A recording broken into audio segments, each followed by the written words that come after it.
What's going on, people? Welcome back to Monday Night Cannons, Gooners Therapy. Positive Dan here, joined by the main man. What's he got today? Arsenal Batman squad will rule Gotham. Love it. James, the Greek god, the main man. And of course, Marty Licious is here with us Oh, today. Special guest, I like that, Marty-licious. yeah, it Marty sounds Licious, mate, is here it in the sounds like building. it sounds like a porn star's name. No. Oh, James, don't take it that way. Let's Sorry. not go there. Right? I like Marty-licious. That's good. I ain't heard that before. No, actually, that's Marty quite Licious, mate. that's quite a trendy name for a girl band.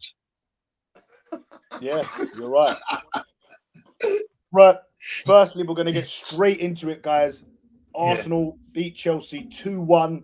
Now, there's a lot of fans that have said, it's not good enough. It's not sustainable. Our good friend Ryan, we all saw his AFTV fan cam. I've heard quite a lot of people, not being overly convinced with the win. For me, listen, I believe that if Man City win like that, they're called champions, just stuff of champions, it's getting over the line, it's being dogged. I watched them against Leeds and I thought that, listen, they got the jobs done. However, they were not that impressive against Leeds, who we went, by the way, and scored 4 goals against in their own backyard, and we beat them 5-0 at home. So listen, it's horses for courses. At the end of the day, we've scored 2 goals. And let's not forget, we've played Chelsea, was that the 4th time we've played them this season? So when you play a team, sometimes you play them so much, you sort of kind of figure each other out.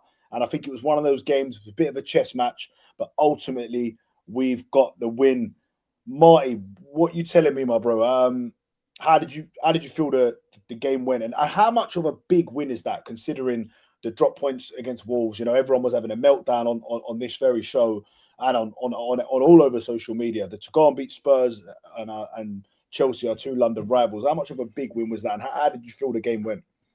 Like you just said, I'll start on the Wolves game, right? Listen, that was not a good result. We let them score 2 goals. But what I will say is Wolves, okay, worst team in the Premier League since what's his name? Andrews has come into manager, right? Changed them around. They're not the same Edwards. Rob Edwards. Sorry, not the same team. They just smoked Villa 2-0 at Molineux, right? Yeah. Villa, this team that everyone said, "Oh, be careful, Villa, they're going to win a league. They're title contenders." Da, da, da. Listen, I didn't see that the other night, and I didn't, right? This Chelsea game was always going to be a tough, tight game. In recent years, we would have lost it. That's the truth, right? We found a way to win the game. Set pieces, do you know what? We were that good, and we're that good at set pieces that we turned around and we said, do you know what, Chelsea? This is how good we are at set pieces. We will score a goal for you. Here you go, have a goal. From a set piece. Hincapie, bang it in the back of your net, and we'll still win the game. Done. Yeah. I was good. Go on, so James. Who's that? Is that CJ? Okay. Marty's spot on.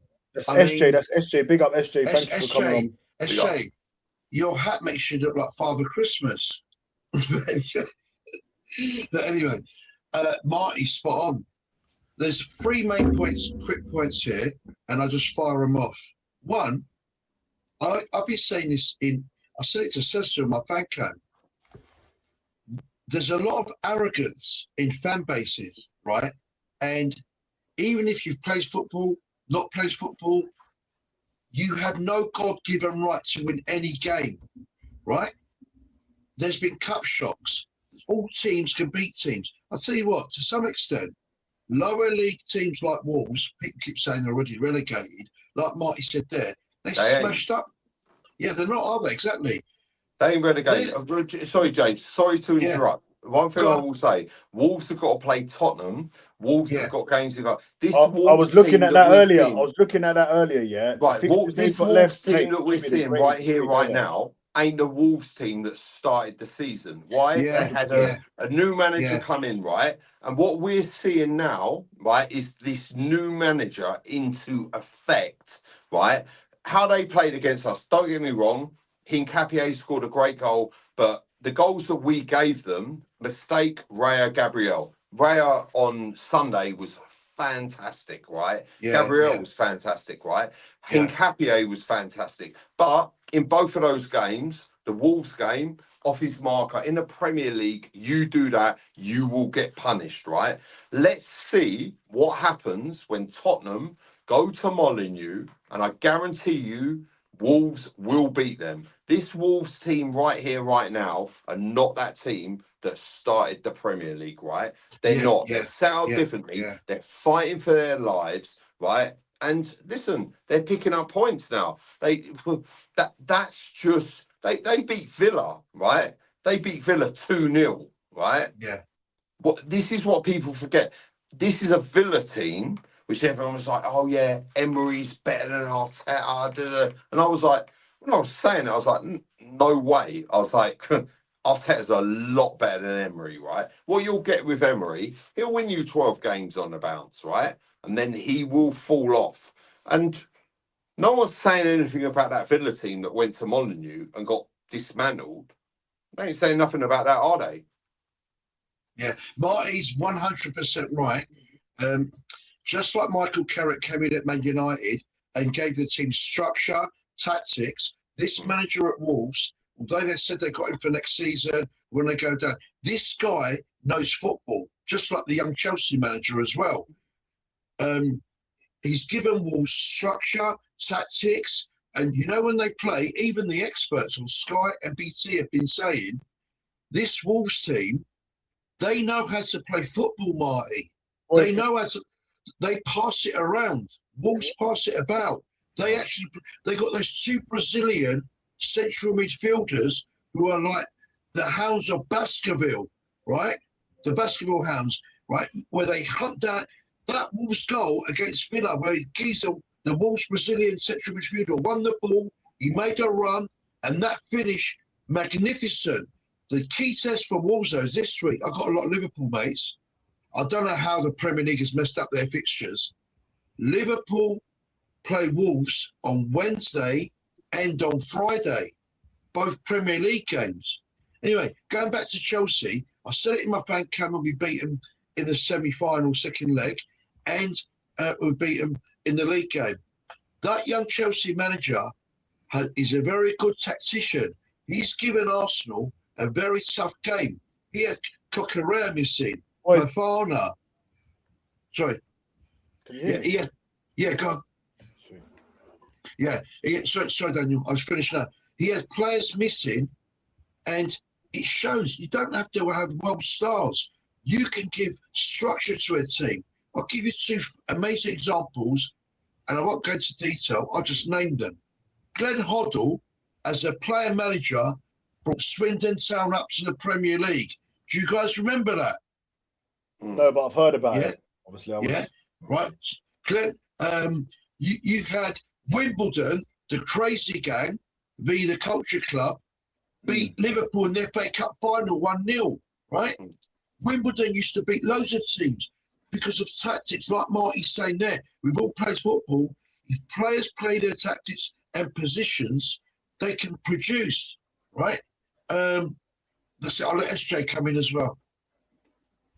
No, I mean, I respect what Marty and yourself are both saying, but at the end of the day, it's a Wolves team at the bottom of the league. We're top of the league. We were 2-0 up. And in that same comparison, the Tottenham team we beat 4-1, they drew 2-2 with Man City only 3 weeks before we played them, you know? So it's hard to sometimes compare teams and where they are and how they're progressing. Sometimes on the day how the result goes. I think Wolves hit with a sucker punch, that last minute goal. Oh yeah, I mean, in terms of the Chelsea game, I don't think we could talk about Chelsea game just yet. No, go on. Go to the Chelsea. Yeah. I mean, I agree with what you're saying, positive Dan. Before, we played Chelsea 4 times this season, 3 of those against Liam Rosenior. And even so, the lineups for those games have all been different. You had Reece James at right back, in the midfield. One game he wasn't even in there. You know what I mean? Cole Palmer sometimes missing, sometimes not. He's there. So it's hard to plan for these games. And I mean, give Rezinha credit. I know he's a new manager, but I think he's a very astute tactician. You know, so he's learning. He's learning. I think he'll be a decent manager coming in the coming years. I think give him credit there. Sorry, what are you saying, Dan? And listen, what you're saying about Rafinha, listen, I completely agree, and we saw this with Arteta, right? Sometimes in football, it's not FIFA, right? It's not like this, FIFA, you know, you're not doing so well, so you put it on like beginner mode and then you go and smoke teams. Like it just doesn't work like that. Chelsea, for me, are a goalkeeper, like David Raya, Gabriel and Saliba are away from being a top side, right? And we saw that at the Emirates on Sunday, where Sanchez playing out from the back, it ain't working, like, but still continue to do that. And this was a guy that cost them the game with mistakes, like simple. Now, people say, listen, David Raya right here, right now, is the best goalkeeper in the world, bar none. Simple, right? 18 clean sheets in all competitions. Thibaut Courtois has got 14. Donnarumma's got 12, and Alisson's got 10. Right? He is that good. Even that offside goal at the end, when you look at, was it João Pedro heads it on, completely offside. David Raya puts it onto the bar, and then makes the save, and then, listen, in the back of the net, it was offside. David Raya, that is the difference when I look at Arsenal sides over the years, or any side. When you look at Bayern Munich, Neuer or Oliver Kahn, Chelsea, Petr Cech. When you look at Manchester United, Schmeichel, Arsenal, Lehmann, Seaman, them guys, right? There's not a side, even Leicester, Schmeichel, there's not a Premier League or a championship winning or a trophy winning side that I've seen with a pony goalkeeper, right? Well, Marty, you can see how we are as a fan base, how reactionary we are. Because after that Wolves game, listen, SJ, I was going to let you say it. After that Wolves game, exactly what I was going to say. Raya was literally, he was the worst dog shit. He's too short. Do you know what I mean? Yeah. Okay. Listen, I understand crazy. That. It is crazy. Reactionary fans, it's crazy. What I'll say on that, right? What I'll say on that, right? And this is it, right? What separates? Do you guys know what separates a good goalkeeper from a great goalkeeper from an elite goalkeeper? Yeah, I'm not being deluded. I'll tell you what, mate. That Raya goalkeeper, those saves he's made, where it's just they are world class. I'm not picking him up too much, Marty. But some of his saves remind me of Gordon Banks, David Seaman, and Pat Jennings. His positioning, his agility. I mean, who was that Chelsea player that took that shot and it took a bounce? Oh, that guy they bought from Man United. How he saved that, and he had to get the ball. In football's about positioning, anticipation, and everything. And he has done it in so many games. Okay, so what separates? The question was, what separates a top or a good or a great goalkeeper from an elite one? What is it? I think it's commanding the ball, positioning, and being in today's game. The main thing is being able to react when you've got nothing to do for sometimes 60 minutes. Yeah, you're right. Definitely, but I'll tell you what it is, right? Listen, with goalkeepers, all top goalkeepers, elite, all make mistakes. Neuer's, Kahn, Czechs, Siemens, Lehmans, they all make goalkeepers. Listen, if a goalkeeper makes a mistake, 95% of the time it's a goal, right? Yeah. They all make mistakes, right? But the elite goalkeepers, when they make mistakes, they recover from those mistakes quicker than the good or the average or the great. That's what it is, right? So David Raya, okay, against Wolves, made a howler. Basic communication error with Gabriel. That was a howler. That wasn't Gabriel's fault. Gabriel should have just, done it. But Raya shouldn't have come for it, right? Then what you saw with David Raya, this is what makes him world class and the best goalkeeper in the world. We saw it against Tottenham, right? Off the line, that scoop, yeah? That scoop. Then we saw it against Chelsea, right?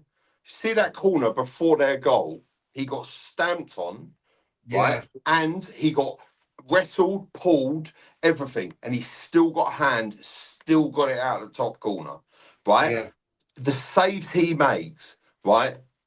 That is what separates a good top, good from an elite goalkeeper. That is why David Raya is the best goalkeeper in the world. Because listen, goalkeepers make mistakes, they all do, but he recovers from them better than anyone else. Saw it, David Seaman. Marty, do you not think, Marty, though, he needs to win some trophies to have that mantle? I mean, you look at Thibaut Courtois, who's won countless Champions Leagues, La Ligas. I don't think you can put him just above Thibaut Courtois just yet. Maybe on form-wise, but yeah, I think in the Premier League, Daniel, can I say one thing to that? Sorry, Marty, can I say one thing to that? Sorry. 100%, Dan, you are completely right in one sense. But David Raya in the Premier League has won the Golden Glove for the last 2 seasons, right? And he is basically this season already won the Golden Glove this season, right? And we ain't won. Because do you know why? That guy picks the ball out the back of the net less times than any other goalkeeper, right? Yeah. And that is what I want from my goalkeeper. Listen, I understand. Listen, I like Donnarumma. Look, not Marty. The narrative. Do you know what the narratives were? Listen, David Raya is 6 foot. Hold on, Marty. Listen, David Raya is 6 foot, right? And I'm a big guy, like goalkeeper. I like my goalkeepers to be big, tall, but this modern day football is about playing with your feet. But ultimately, clean sheets, that is what I want from my goalkeeper. And then people say, oh, yeah, the defence he's got in front of him. As a goalkeeper, right, you need to command that defence, right? You need to tell that defence what to... See Sanchez, right, against Chelsea, right? You watched that game. I was there, right? I watched it. Sanchez playing out for the back. And Chalobah, the Chelsea defenders were like, what are you doing? As a goalkeeper, you need to set calmness and precedent to your defenders. Yeah. Sanchez doesn't do that. Sanchez has got mistakes in him. Raya, listen, makes mistakes. All goalkeepers do. But Raya calms, makes the saves when he needs to. And he is statistically the best goalkeeper in the world. That's just a fact. Yeah. Before SJ... Hold on. I want to put it because we've got some interaction here. So I've not seen you before. So thank you for your comment, Aussie Unge. Guessing you're a Spurs fan, or maybe you're just a fan of Ange Postecoglou. But let's put this question to the panel. Like and subscribe if you haven't already. Everyone, please smash those likes for us. And thank you for everyone who has joined us, even though we've started a lot later than usual. And obviously, thanks to everyone who's on the panel. But he says, evening, guys, don't get carried away. If Arteta fails, which he is likely to do, I would say he's not likely to do, considering he's got a chance of 4 trophies. Anyway, this is what I'm guessing probably are a Spurs fan. Would you give him the same 9 years that Wenger was given from 2005 to 2014 for not winning a trophy? Although I know there's a bit of fun in there, a bit of tongue in cheek, and a bit of rivalry shenanigans. It is, it's a good question. What are we saying, guys? Let me go to SJ first, the voice of reason. I call SJ, and then we'll bring you guys in. What would you say to that, SJ? I mean, at this point, at this stage in his project, you say, I probably wouldn't. I mean, I've said on other channels that I wouldn't give him another penny, to be honest. That's just me. I think he's You know what I mean? He's had the facilities, he's had the money, the chances. He's changed the team. At the start, you could say it wasn't his team. Obviously, yes, he won the FA Cup with a team that's not his. But down the years, we give him a lot of money and the time. And you know, I mean, to his credit, he has turned us around. He's taken us from 8th up until challenges, second. But no, I don't think that we could go on with Arteta if he doesn't win a trophy. But then the question is, who do you bring in? Do you want to start again? Because you know what I mean, change is not, the grass isn't always green, as they always say. You know what I mean? We could get a new manager in, and we're 4th and 5th, and we're arguing as a fan base again and thinking, oh, we would love to just challenge for a title again. So, me personally, no, I wouldn't give him another. I wouldn't give him 9 years, but I wouldn't. Yeah, if he doesn't win a trophy. Well, what I think they're referring to, that would be 7 years or 6 or 7 years. Yeah. Well, I mean, yeah, but it would be 7. It would be 6 years technically, right? 2020 won it. Yeah. So it would. Would you give him another 3 years? Basically, I think. No, I probably wouldn't. I probably wouldn't. I'll probably look to move him on, and if there is someone available, probably break the bank, because he's done quite a lot of money, to be honest, in terms of managers out there. Who hasn't actually won much for what he's actually getting paid for. So I think bringing another manager wouldn't be too difficult. So yeah, I would probably move him on, in my opinion. But just quickly before you go in, James, but you do think we're going to win trophies this season? Oh yeah, I do think, yeah. I think actually going to get Champions League final, so I think we actually could win the Champions League. But yeah, I think we will win the trophy minimum. We're going to win the Carabao Cup at minimum. Just on that, and we will come to you, James, in a sec. I just want to talk to you guys here, and to the chat, and to any Arsenal fan listening, whether you're watching on the replay. Have you guys seen what has come out, that how much the Champions League final ticket will be face value price with your season ticket?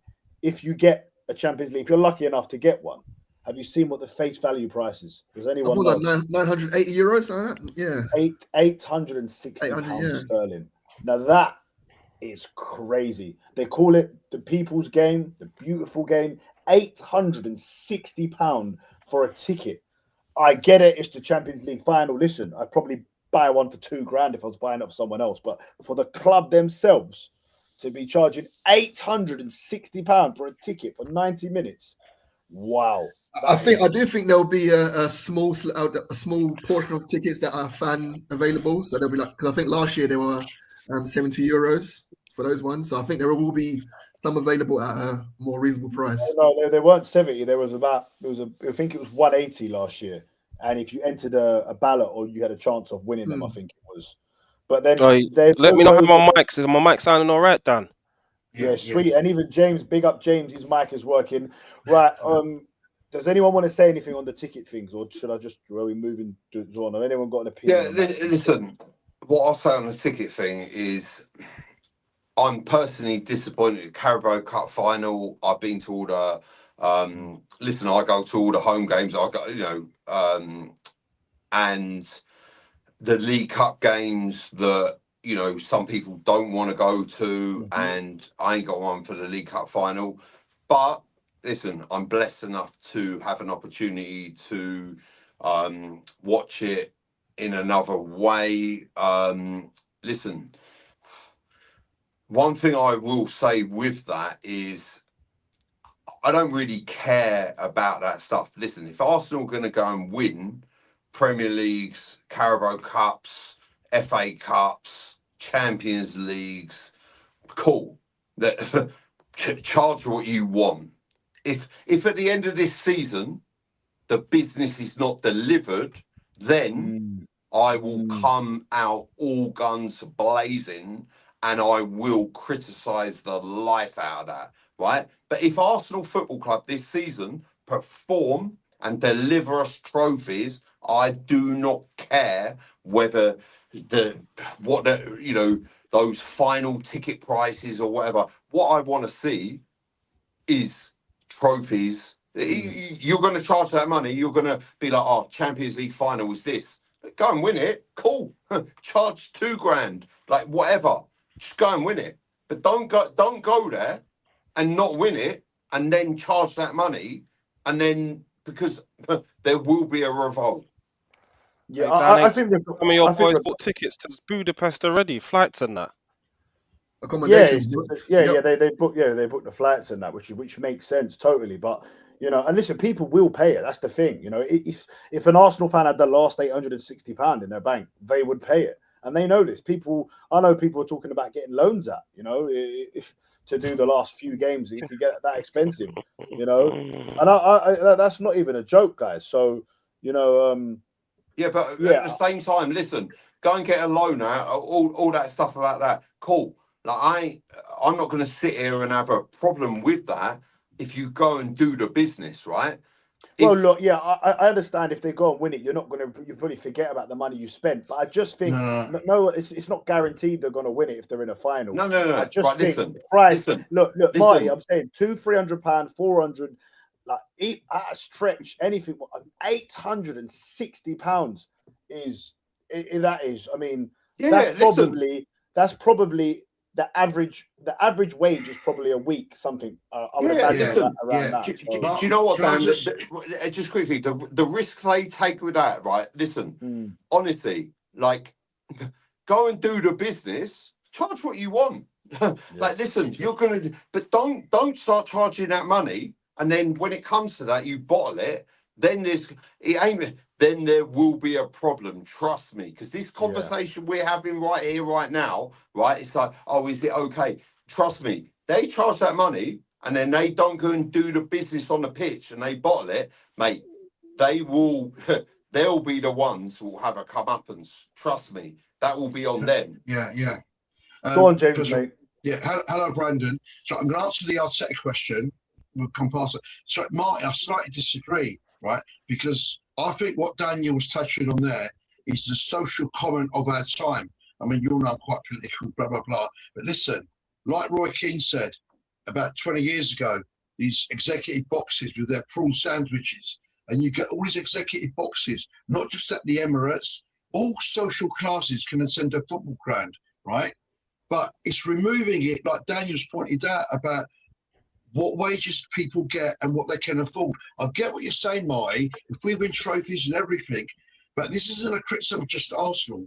This is football in its entirety as a spectrum, how money has ruined the game. In my FCB interview, when I spoke about Man City, Barcelona, Real Madrid, Chelsea are an abomination in the way they've ruined football with all this mercenary money and everything, right? And the pure game is leaving that. And all right, Mike, yeah, it is good if we win the trophies, but the working class kids get to go to a game if it's a game that's not that important. You get all these executive boxes, not just at Arsenal, all over the UK, all over the world, where there are MC, booked out by executive companies who can't even be bothered to turn up. We have, every time you watch Match of the Day, for the last whatever years, the commentator says, oh, there's the owner of the football club. When it comes to Arsenal, where's Stan Kroenke? Yeah, I can count on one hand in the 15 years he's been here, and then he sent his son, right? So on the wider political level, the game is being removed from the grassroots and the working man and woman. Yeah, listen, James, great point, and I completely get that, right? So my point with that is, if I'm honest with you, that final game, I get a lot more from probably watching a game like that on TV, because you can see everything, right? Yeah. For me personally, right, the God's honest truth is the most enjoyment I will get from, let's say we go and win the Champions League, right? And the final, we go and win it, right? Yeah. The best point of enjoyment that I will get is the parade with all you guys that I am sitting here talking to now. After the game, the game will be fantastic. The goal goes in or whatever, you win it and it'll be exciting. But the parade, when I'm there with all you guys, which doesn't cost anything, celebrating the win, which doesn't cost anything, that for me personally will be the highlight of that. Yeah. And then the rhetoric bragging rights of the situation. Watching the game, it's like boxing. I like watching boxing listen, I go to the Emirates. Obviously, I've got season ticket. You go where? Sorry, and where'd you go? Wait, Marty, where'd you go? Where do you go? Well, I go to the Emirates. Thank you. I go to the Emirates, right? And listen, so the Emirates, when I go and watch live football, the view that I get, I watch it live, obviously there, but I actually watch the entire game, every game, twice afterwards on TV, like not the highlights, the full game. So for the analysis, because when you're live emotion as personally, well. the way the game moves at lightning pace. Me personally, listen, I keep up with the pace, but I miss things. When I watch it from all these different angles, that's what gives me a balanced view on the entire game. Watching it live, the fans' reaction, the stadium. That's like when we come out. Listen, positive Dan, James. Fan reactions outside the stadium. When we go outside the stadium, fan cans, we go and like Chelsea. You watch that at home on TV, you might think, but after that game, I came out, I was buzzing because we'd beaten Chelsea. How that game went, that's a fan reaction, okay? Yeah. But actually, when I watched that back on TV, it wasn't as 100%. as my reaction being in the stadium, the whole floor. Listen, right now, Marty, coming out of that stadium in big games, especially with 3 points, I'm ecstatic, and that's it. You know what I mean? But then, like you, I watch Match of the Day. I'm old school. I like to watch Match of the Day. It's not what it was. They had who is it? I want to see Alan Shearer and Lineker and them type of man. And obviously now they had Joe Hart on with Leon Osborne. I think Osborne's actually quite good. Joe Hart, he's always goalkeepers union, but it's not the analysis isn't quite as good. But watching it, they put the best bits from the game. That first half on Match of the Day, it was the main game. It was the first game, but it went by so quick because not that much happened in that first half. But it's a really good point that you touched on there, Mike, because some people say that to me, you're overexcited or whatever, and I'm like, hold on, I've just gone. I say this, and I said it to Dan. Dan started to go into matches a lot more since he's met me, and I think he's kind of the same because Dan's always been very, very feet on the ground type of guy. And obviously, when we beat Sunderland and we went 9 clear, he went viral. Yeah, I lost myself. Yeah, you lost yourself a bit, but obviously being at the game with you found yourself. You say that. When you get that hit of dopamine and you come out, you do kind of, you don't look at the bad bits in the game, and there are. My dad is always someone who brings me down a bit because I always speak to my dad on the phone straight after the game, or I'll go and meet him, and he sees me with a big smile, and then he does say, he tells me kind of what went wrong, which someone, a fan like Brandon himself, would obviously, he's definitely going to probably enlighten us soon when we ask him about the Chelsea game, but. Yeah, it's just a really interesting point that you did touch on there, Marty. One quick comment on what Marty said about when you see things. I know you know how much I love Tony Adams and the modern day Tony Adams, Gabriel Magalhaes, right? The way he leaped up. Wait, Kevin Kilban was the man. Yeah, the way he leaped up to get that ball over, it was like Superman Tony Adams, Steve Bold. And the way that Saliba headed it, that was like watching Steve Bold and Magalhaes, the mean machine. Big up everyone in the chat as well, man. I got this thing on, man. My son had a meltdown, innit, man. He's like, yeah, you never let me come and sleep in your room. I don't want to be in my room. So I got this on. He's sleeping next to man. But yeah, man. Big up everyone in the chat. Monday night cannon. You know what's funny, Dan? I had the exact same thing. Like my son was asking for me, I want daddy. By the time I got in, thankfully, he'd fallen asleep. But, so, for example, that Chelsea game yesterday, right? So I watched that live, obviously, at the Emirates, and then when I got home, I recorded it on Sky. So I watched it on Sky, the whole 90 minutes afterwards, and then I watched it on Match of the Day. Was you listening to Gary Neville? Huh? I've heard Gary Neville was awful in the commentary. Yeah, he was. Listen, listen, he is. So I watched the whole. What I'm saying is, I watched the whole game, 90 minutes. As it was shown. I bet your missus loves that, innit? You come back at 1 a.m. after watching the game AFTV, then you get in bed. Yeah, go on then.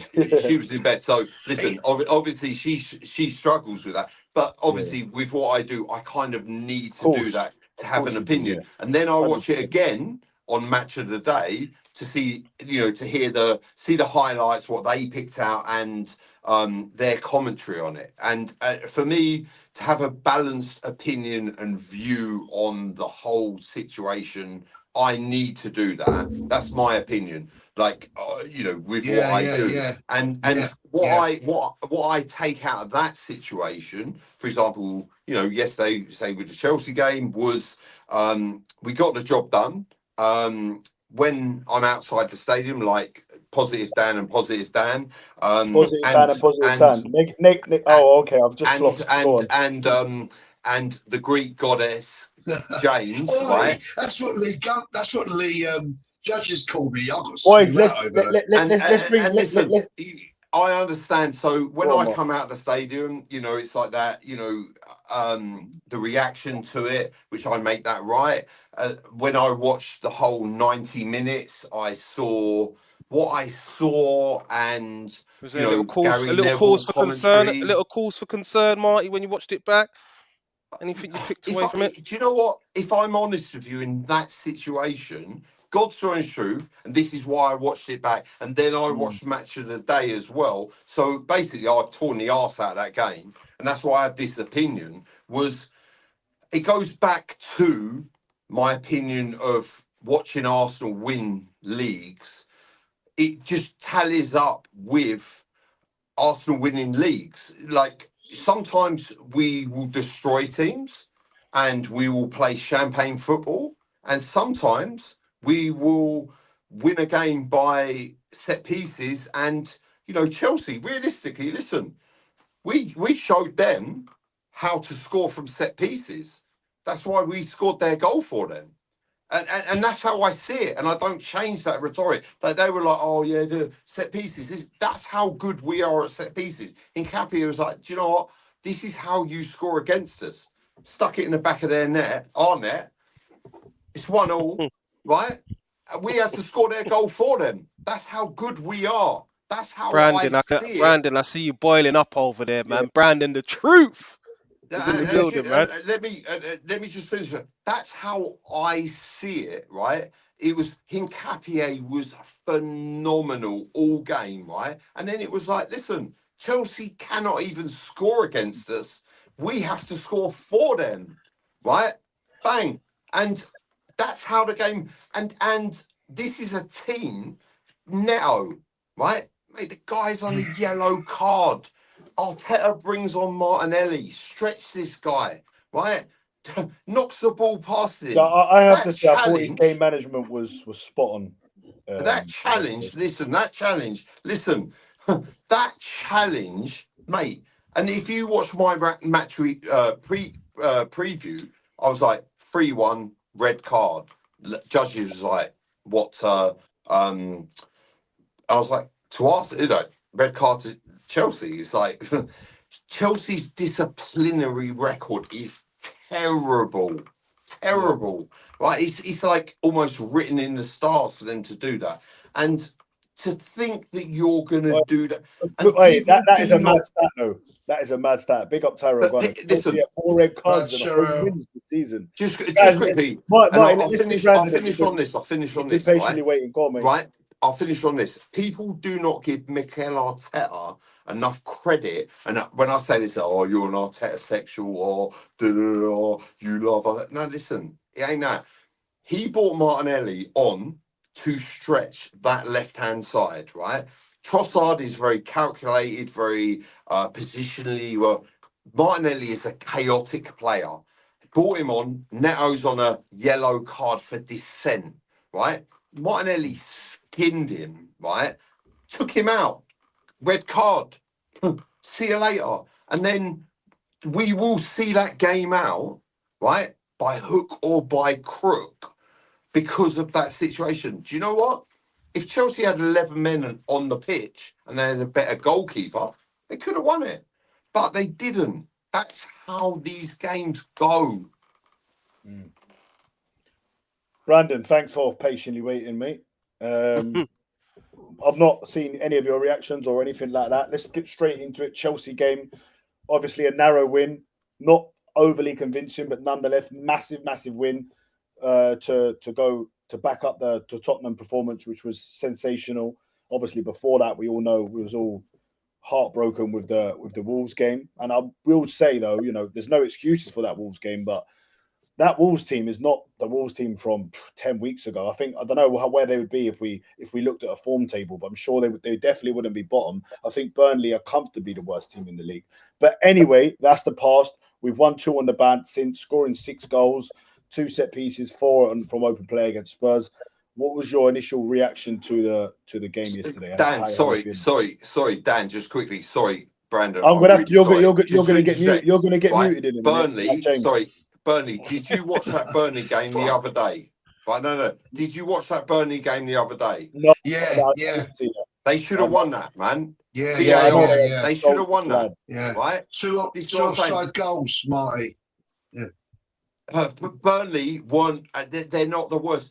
This Wolves team, Burnley team, the worst team in this Premier League right here, right now, is Tottenham. Yeah. Sorry, gone. So yeah, big up Marty, because any man who can watch that game more than once is a bigger man than me and a better man than me, because I can't sit and watch that game any more than once. It was boring. Let's just be honest. There weren't really a lot in that game. Arsenal, Chelsea, there weren't many exciting moments or anything like that. It was just a game of set pieces, really. So big up yourself. Did you watch the Leeds game, Man City game? How did you feel about that game? I didn't watch the Leeds Man City game. To be fair, I've not long come out of hospital. I was having surgery, so I didn't get to see that one. Sorry to hear that. I hope everything's okay. But yeah, I would say I'm all right, mate. I would say I'm all good. I'm just a bit sore. That's all. I'm all right. I think it was an even worse game, Brandon. I would Yeah. say, and Leeds should have got at least a point in that game. But to be honest with you, I'll sit here and say it right now. If you give me performances like that for the remainder of the season, but we continue to win games, I don't give a shit. Of course, there's 9 games left, so Yeah. you know what I mean. At this stage of the season, it doesn't matter about performances. It really don't. It's just about winning the games. So the fact that we won that game by 2 set pieces, I don't really care, to be honest. And the fact that the game was boring, I don't even really care. It's just about getting the job done. But I think if we're going to analyse the game properly, we was fortunate in certain moments, like, for example, Zubimendi deciding to give a hospital pass to David Raya. That could have gone a different way. that was atrocious. The goal at the end where João Pedro was marginally offside, that could have gone a different way. So, I wouldn't say it was marginally offside. It was a good few. No, he was. He was offside. He was offside, and offside is offside. But we do have to look at these moments and say, the game could have gone a different way. And the disappointing thing with that is I actually genuinely don't think Chelsea offered anything. I don't think they offered a single thing. We again, at times in that game, was the creators of our own problems.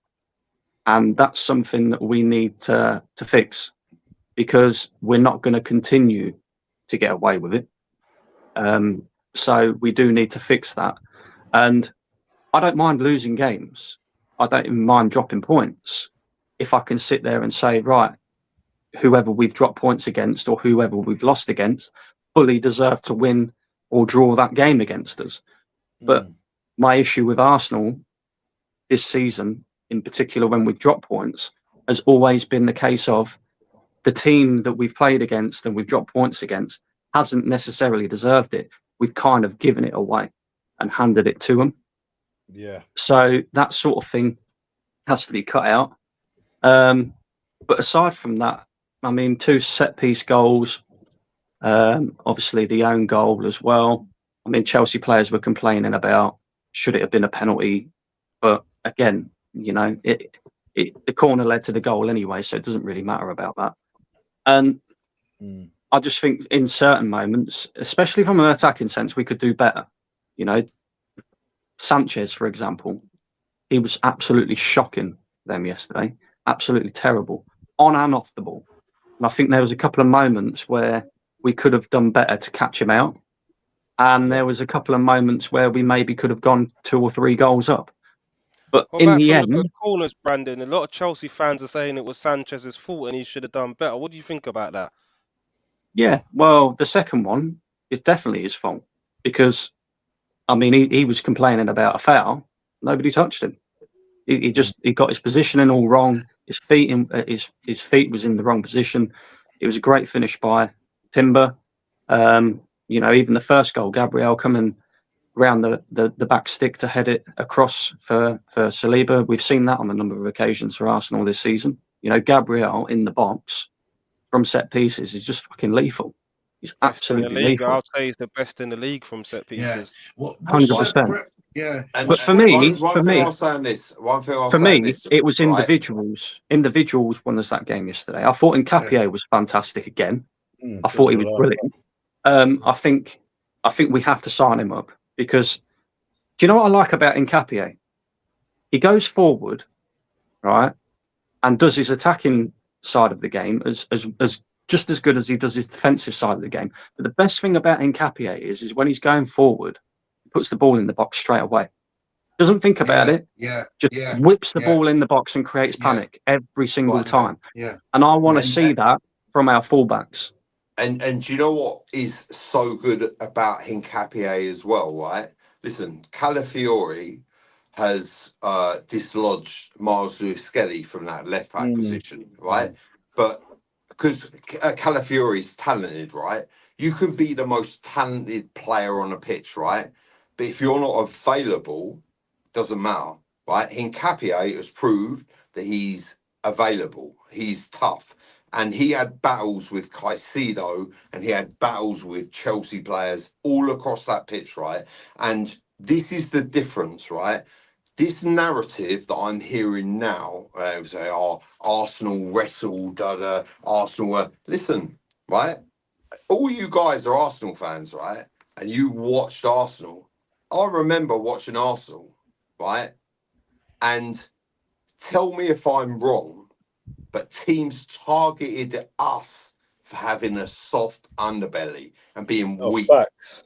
But now we ain't having it, right? We ain't having it. Why? Because we've got Nkapie's, we've got Rice's, we've got Gabriel's, we've got Reyes, we've got Gyökeres, we've got guys that are not having a bar of it, right? We've got men now. We've got men. But now we're the Dan, ones. what's my favourite saying, Dan? Tell everyone. What's Arteta done? Oh, stop it. He's built the team in his image. Is that what you're talking about? There you go, Dan. Lovely. Thank you very much. Can I put something to the panel? There's no one's raised. Sorry, Marty. Brendan, everyone. No one's mentioned. What is your view on whether that was a handball and we had a bit of luck with Declan Rice?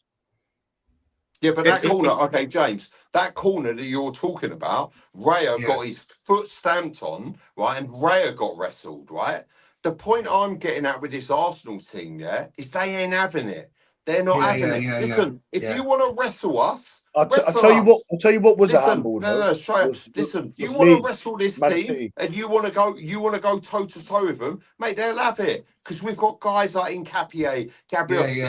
Nkapie should be a cartel member, right? These guys are not having it, right? But years ago, we used to get mugged off by teams. Mugged off. Right? We used to get, and do you know what? The only player we had was Granit Xhaka, right? And he had to pick up bookings and red cards because he was the only guy on the pitch that would have it. Right? Guys, one sec, because we've got Anton here, right? And I feel like due to the topic that we're talking about, hey, Anton. I've got to give Anton huge credit. When we first met was obviously prior to when the season started on the football terrace. And I didn't know much about Nkapie at all. You know, I knew he had won the league with Bayer Leverkusen, had gone unbeaten. And this man here at the bottom of the screen told me he would be our starting left back. He would displace Lewis-Skelly, who at the time was, you know, we all thought he was literally like, some of us were calling him the best left back in the world. He was phenomenal. Like, let's not forget how good he was doing. We knew Calafiori was good, but he had injury problems. And this man here told me Nkapie would come in and, you know, he'd be a phenomenal signing. And everything he sort of said about him, he had done his homework, his research, he'd watched him in the Bundesliga. I was like, okay, I'm not sure. And I'm still not 100% convinced, but wow, he is really, you know, he's really looking like a top player. Anton, take the floor, my friend. Let us know, obviously, come in on the Chelsea game, how you felt it went, and come on to your main man in Nkapie. I'll start with Nkapie. By the way, big ups to everybody here. Good to be here on Goodness Therapy. A lot of familiar faces in here. Lovely to share the screen with y'all. Yeah, look, I think Nkapie is playing about 80% of what he's capable of. I really think so. Like I said on the Big Six shows, actually, I think it was either my second or third show on the Big Six show with Terry. I said that he'd be the best left back in the league. I still think that Nkapie has not fully shown you his best of his capabilities of what he was doing at Bayer Leverkusen yet. You're starting to see a lot more like the player that I know he's capable of being. But that's the kind of the scary part about him, which I thought it was a massive acquisition at the time of when we made it, which was it's just going to increase the ceiling of what is already the best defense in the world. So yeah, it's good to see that is finally happening. I think a lot of the stuff that I thought would happen with this team is actually finally starting to take shape. Gyökeres is starting to take shape. I've seen Victor go under a lot of scrutiny for performance yesterday. Watch the tapes of yesterday because it wasn't great, Anton. It wasn't no great lies, Anton. Everything we did in attack. Yes, sorry. Everything we did. I'm not saying nothing. I'm just saying he wasn't great, Anton. From what he done against Tottenham, yeah, Can you define great? Can you define great? There was one moment. There was one moment which was pretty. One moment. I'm talking about the whole game. Define great. I'm just going to tell you one moment which sort of summed up his game. It was a moment he got it in the box. He tried to sort of back heel it, sort of thing, and he sort of tripped over himself. Yeah, it was bad, man. That was one moment in the game, but I felt like most of the stuff that we did in attack. First of all, it's not just the attacking stuff, but when he comes out of the game, anybody ever notice? Regardless, Kai Havertz came on, same problem. When Gyökeres leaves the game, Arsenal lose control of football matches. Anybody notice that? Yeah.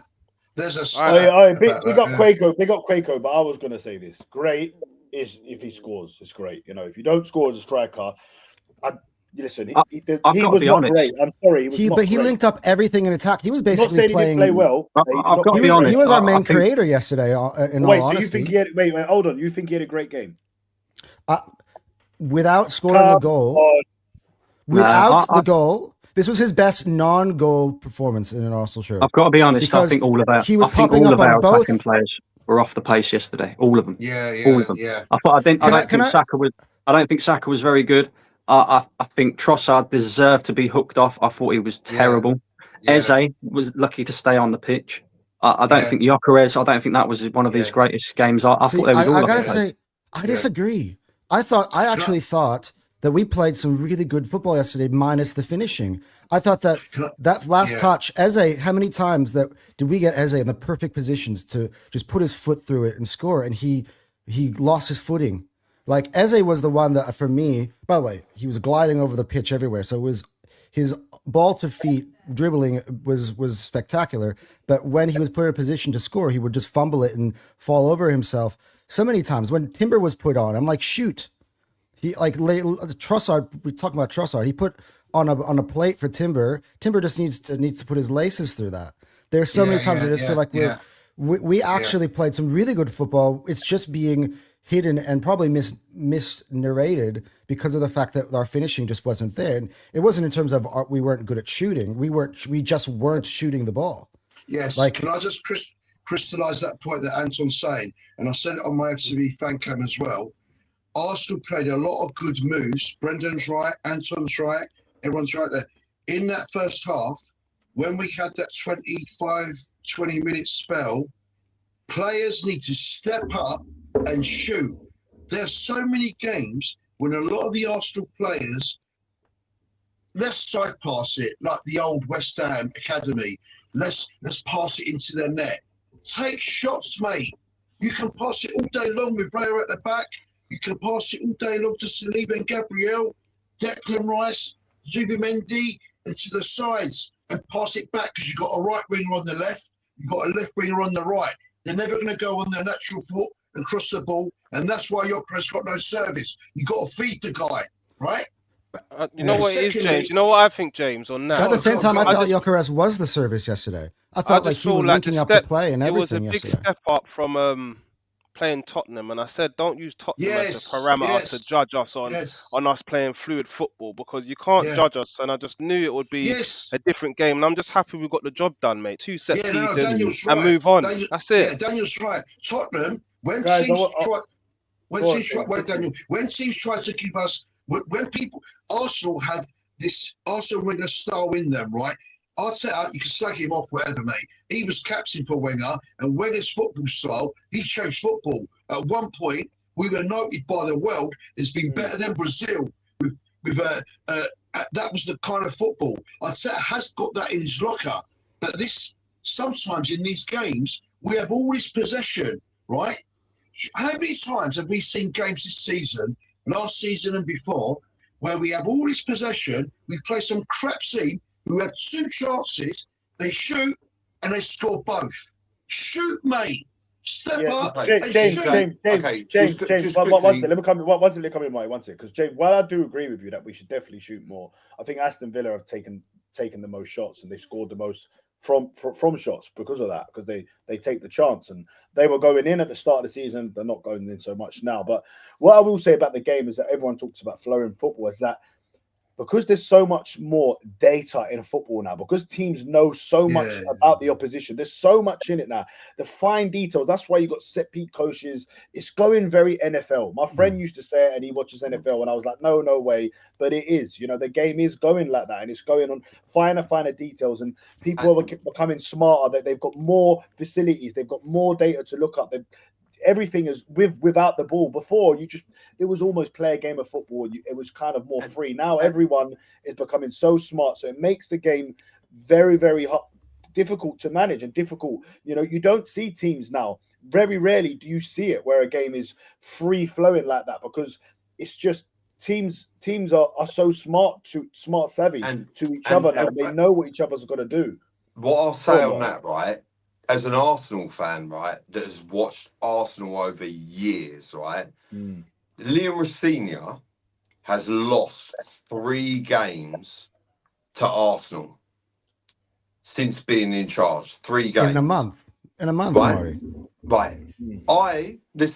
I remember the bad years where we went to Chelsea and we got. Well, we had 10 years, right? Where they didn't. I remember them. I remember them days. Yeah, I remember them days.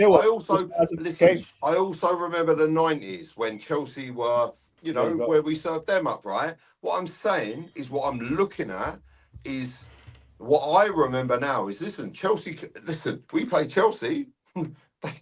They don't get the points, or they don't go through to the next round, right? That's what I'm looking at, right? However we do it, by any means necessary, we're getting the job done. That's all I care about, right? Chelsea fans, they thought they were going to come here on Sunday and get a result. No, listen, ain't happening. We're getting a result. We're taking the points. They're not lost to anyone else. He's been unbeaten. He's been unbeaten apart from Arsenal. Big up Johnny D. Anyway, guys, I want to move on to this thing. I'm going to go to SJ on it, and then I'm going to go to Brandon, and we'll go around. We'll go around. We'll all have our say on this, right? And I'll go to SJ first because I call him the voice of reason. So I listen. I did a fan cam that went quite. It did quite a few views, and people were making. You always go viral, man. And it was about. Bukayo Saka. Now, listen, I'm the first to say it, that he's not performing nowhere near at the level of Bukayo Saka. Now, against Tottenham, I thought it was a different Bukayo Saka performance. It was for the team. He ran his heart out. He did have a few chances. He obviously was involved in Eze's second goal. But he had little moments at Chelsea. For some reason, Marty, did you notice that we were shooting the other way in the first half compared to? What was that about? usually what happens is they do the toss, and usually even if they win it, they stay in their half because that's where they warm up. But do you know what? Do you know what? I'll tell you what that's about, right? The Well, guy I trying to sit play next mind to, games, right? isn't it? Guy I sit next to, right? That was, listen, those fine margins in football matter. I watch, listen, I go to every home game at the Emirates and I watch that, right? Liam Rossini was trying something different. course Do you he see was, even yeah. in his press conference when he was Yeah. waxing lyrical about Arsenal? They're a great team. They're set up well. That was very different from another. Listen, they're trying everything. But what I'm seeing this season, right? You could try all that, right? And do you know what? In seasons gone by, teams have tried that and it has worked. Well, yeah. This season, it ain't working, right? It ain't working. Why? We're top of the league by 5 points, right? Champions League, that got decimated. FA Cup, we know where we're at in that. Saturday. Carabao Cup, we know what's going on with that. Listen, all of those, even to the point, and these things do matter, right? See what Arteta did with that tunnel, right? And people laugh and I was like, taking that tunnel cover off, right? I'm there, I watched that. When the opposing players come out or they get hammered by fans, right? Those things are important. What is going on right here, right now with Arsenal? There's a galvanization. What it is, Marty, though, I think once you win something and we get that monkey of a back of being winners, then these things are more seen as genius than cringy. I think that's what happens. But listen, I want to move on because we've gone off track. It's Bukayo Saka's it has to be spoken about because look, at the end of the day, we are 5 clear. City have got a game in hand. You expect them to win it. It's against Palace, who are not in good form. However, right, they still got to go and win it. But the league's not done. It's nowhere near done. It looks like it's going to go right to the wire. We all hope we're going to win it. I think we're going to win it, but some Arsenal fans are nowhere near as confident. And listen, there's no really, Anton and Dan. There's no guard of honor happening at the City Stadium really no more. truly, No, no but one we'll, knows. but we will win come on, there though, Dan. we need to get onto Bukayo Saka, right? Because at the start of the season, I said, Marty, you came to the studio. It was about 10 games in. I think we had won like 10 in a row, or we were doing really well anyway. I think we were 5 or 6 points clear, whatever. But I said yeah, I know with the games were level, but anyway, and I said for us to go on and do, to win this Premier League or to win a Champions League or to do something special, win multiple trophies or have a special season, that we're going to need Bukayo Saka to come to the party. And I said it in my fan cam the other day on AFTV, Dan. I said, look, we need you to come. We need Bukayo Saka to. Okay, Dan, let me just comment on this, right? And this is a real point, yeah. So I've heard Man City fans talk about this, right? Talk about, oh yeah, you've got an easy route to the Champions League final, right? Because you've got Leverkusen, right? And then Bodo Glimt will, probably beat Sporting, and then you'll face Bodo Glimt, and then it'll be probably Barcelona. Don't get this twisted, right? Who are the two teams that have beaten Man City in the Champions League? Bodo Glimt. And by Leverkusen beat them at Man City. Oh, but we've got an easy route to the final, right? Sporting also beat Man City. No. Listen, right? Man City are saying, "Oh, it's rigged, it's fixed." Mate, listen, they'll say it's rigged and fixed. They know about that, right? Bayer Leverkusen beat Man City, and Bodo Glimt beat Man City, right? But and it's Inter rigged. Milan, they knocked out Inter Milan. Right? Good side. Anyway, look, no. Bayer Leverkusen and Bodo Glimt beat Man City. I know. It's rigged. No, they did. Marty, I want to get onto Bukayo Saka. Let me go to SJ first. SJ, how do you feel about Bukayo Saka this season? Obviously, he's nowhere near the heights. He's not scoring much. He's not assisting. He's not affecting games like he once did. Listen, I know I think he got the corner, but it was an assist of an assist because Gabriel knocks it back. And look, he's not been like terrible the way people are going on, some people, but he's nowhere near at the level that Bukayo Saka's. I'm used to him scoring in big games. That, just for example, that goal against Liverpool last year springs to mind, cutting it back, bending one in. The goal he got against, I think it was Bayern Munich the year before. This big goals. Bukayo Saka, I think his record against the top 6. Remember that goal against United where he gets it and he thunders it in the bottom corner. Bukayo Saka's had so many great moments against Spurs. He usually scores. I think it was last year at the Lane, was it, when he just cuts it in and buries it? We've just not seen that Saka this season. And I know he gets doubled up on. I know, we're playing slightly different now. He's got Madueke there, but what do you think? I know he's had injuries. I know I'm kind of going through a lot, but what do you think? Because I call SJ the voice of reason. He always trying to help me understand what's going on with Bukayo Saka. First of all, my stance is I'm probably one of Saka's biggest fans. Like I said, historically he's been available. That was his best asset previously. I think he was always available. He had that right side on lock. He was first name on team sheet every week in recent years. And I do think Madueke coming in has probably changed people's outlook on how he plays his game, because the way Madueke beats a player is different to the way Saka does it. Madueke is like a push and run person, and he gets to the byline. His end product isn't there, as some people say it's not. And for me, Saka, he beats his man in more of a methodical way, and that's not really sexy on the ice sometimes. I think even yesterday he come inside, and I can't remember who he beat, but he just kind of just glided past the person and just muscled them off. And doesn't really make the eyes go wow, wow, wow, unless he puts it in the top corner, like you said, he comes in and bends it top corner. Why is he not doing that? Why is he not scoring this season? I think it's just the injuries. The hamstring injury, I think he hasn't really come back from that in terms of his form. I think he's lost a yard or two. You'd say that, but I don't think he was ever fast in the first place. Like I said, I don't think he ever beat players with his pace. It was more methodical. But I think it's just the way we don't need to rely on him as much as well. I think we have a lot of talented players in the team now, whereas before he was one of one in terms of our attack. It was right side, right side, right side. And even though we still are mainly right-sided in terms of our attack, I think we are able to spread it more across the pitch. And also our striker is different. I think he'd have a few more assists if our striker was a better. I missed the Jokeris chat earlier because I couldn't jump in there, but I think it was a poor game, Anton.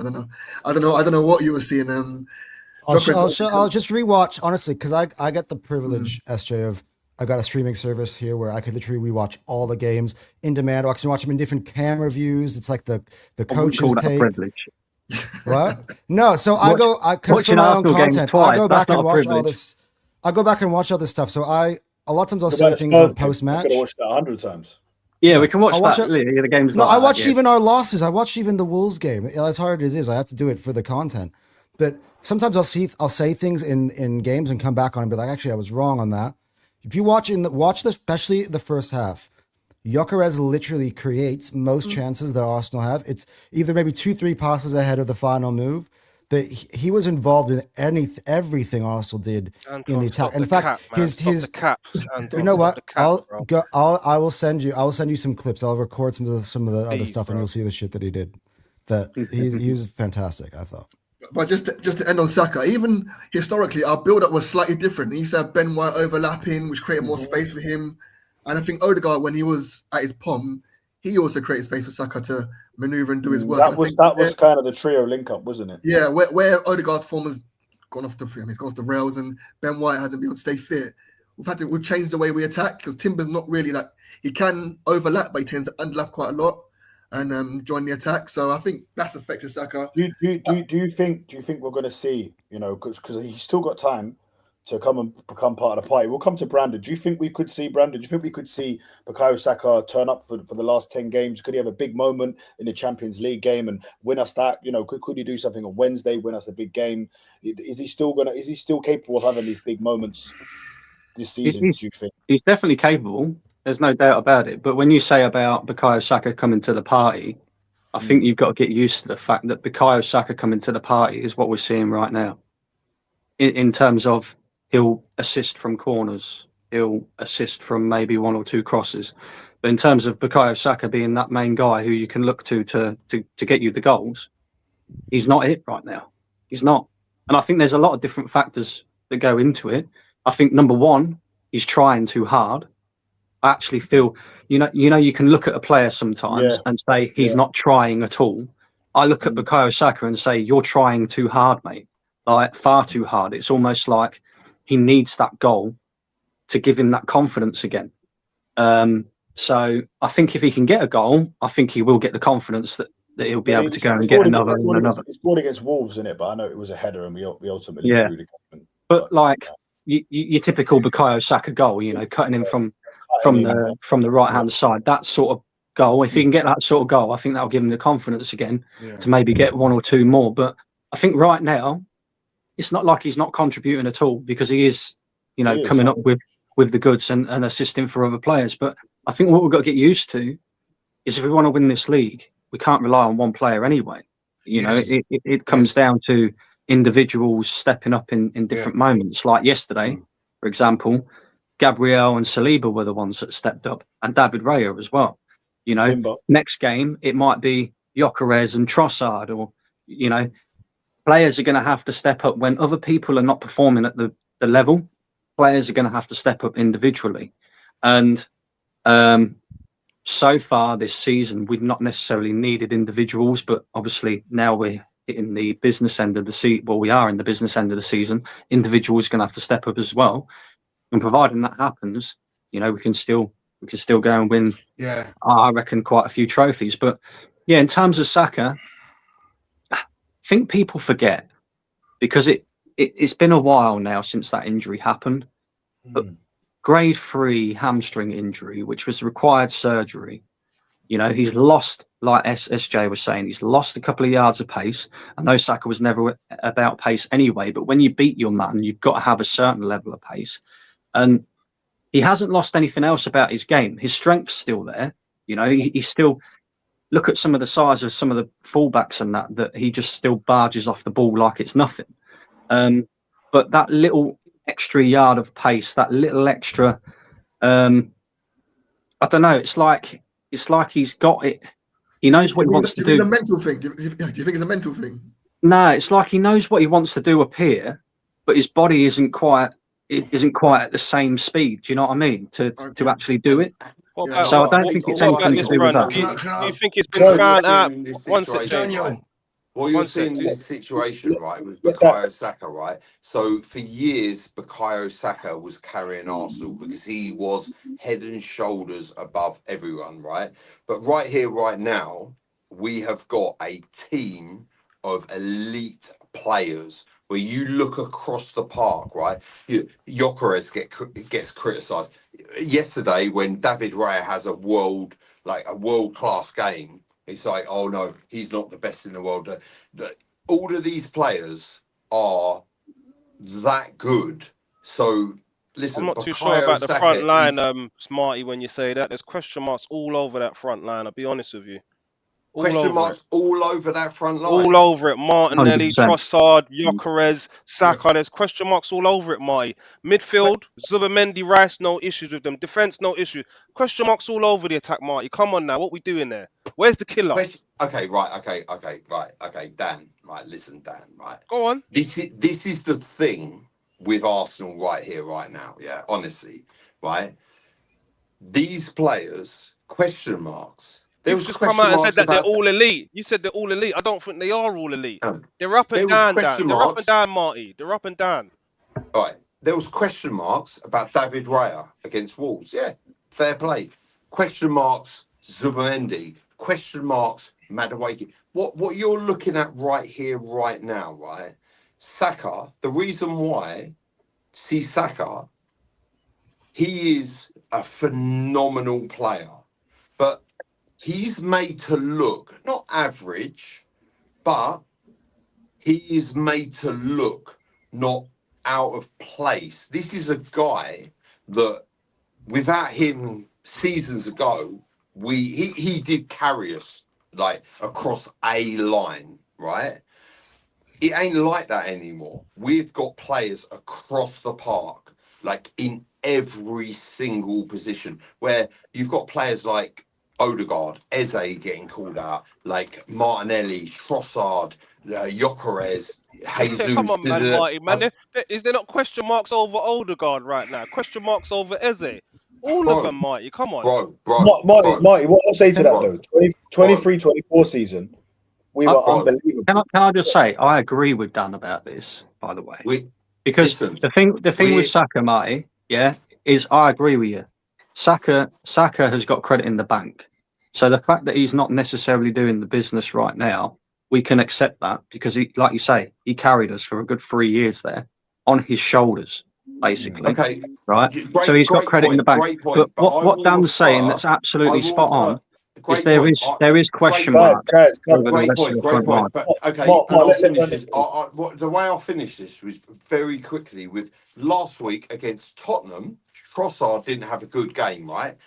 This week, Martinelli comes on, gets Neto sent off, which essentially sealed us the game. Trossard and Martinelli have been inconsistent. We're top of the league. Yeah, but hang on, Marty.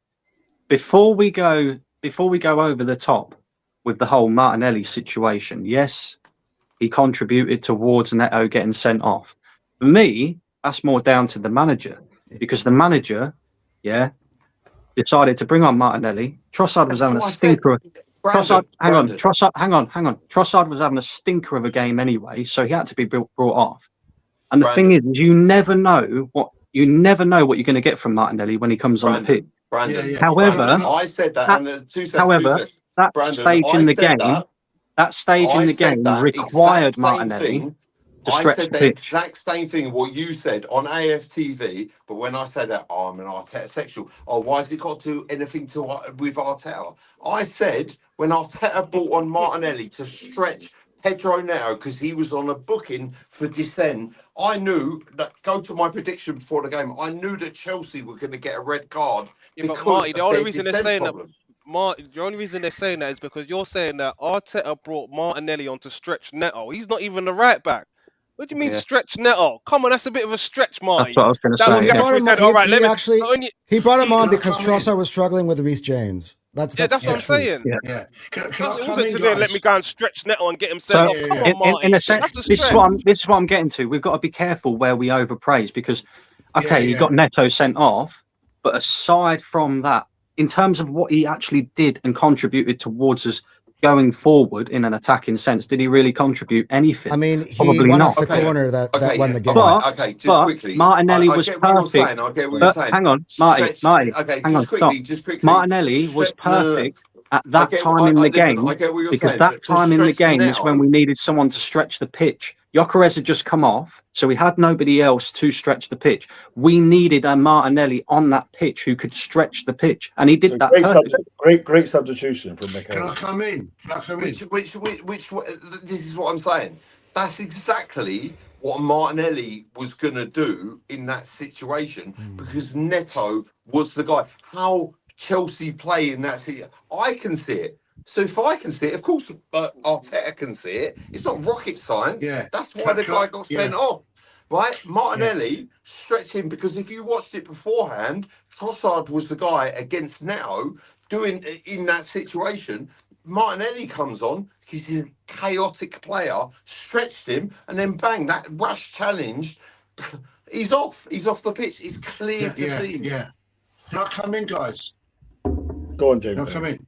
Right. Basically, there's a lot of good points made. SJ, Brandon, Marty, Negative Dan, and everything, right? I'll tell you what I think about James, one sec. Just to the chat, everyone, please smash those likes, man, because the ratios. Come on, guys, smash those likes for us. It's good for the algorithm. It's not adding up, man. Yeah. If you're watching the stream, you might as well just hit the like button. You're here anyway, right? It's free, you know. It don't cost anything, man. One quick comment: as the oldest guy on this chat panel, I'll tell you. Does anyone? You're the oldest, James. Stop lying, man. You're younger than me, my friend. I'm a Greek god. I'm ageless. Shut up, youngster. Right? Listen, you guys, when you study you know when people say to me, like a lot of these youngsters, I don't know about these players, mate.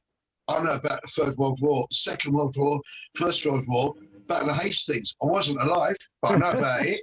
Right? That's a good point, guys, by the way. Right? 8-7. Right. Secondly, this. Do you guys know the history of Arsenal, right? So do you know, have you heard or watched on YouTube a left back for Arsenal called Sammy Nelson? Yeah, I know about Sammy Nelson. Yeah. You had Pat Rice at right back, Sammy Nelson, David O'Leary, and all these other players there. That's who Cape reminds me of. Because there was a song they used to sing on the North Bank. I was about 3 years old and my dad used to take me in the 80s. And they used to go, Sam is going to get you. Sam is going to get you. That's how I feel about Nkape. He bleeds for Arsenal. Go back to Saka. I'm going to pose this question, but I'm going to say my point about him. Saka, I've never been a fanboy. You can be a fan of a player, this Ozil, Aubameyang, when they had more fans than the club, and the way modern day football has gone with everything, right? And Marty's one very good point he made, we are powerful everywhere.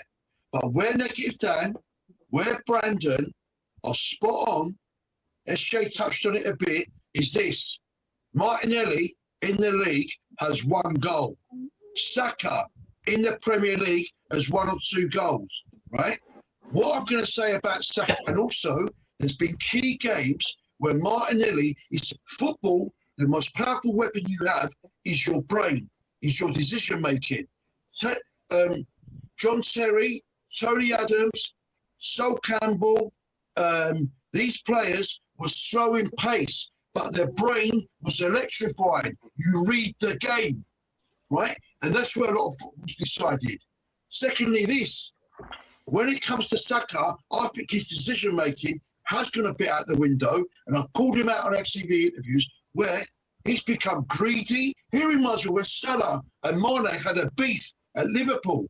His decision making ain't like it used to be, right? And Brendan's right. He's over trying to compensate. He's not the same player. I hope he can recover, like Positive Dan said, but I'll give you 3 players who got burnt out. Yeah, I support Arteta, but where he's burnt Jesus out, he's burnt Havertz out, he's burnt a lot of players out, right? There was games that were meaningless, 3-0 up, and you're bringing Saka on. No one's mentioned this.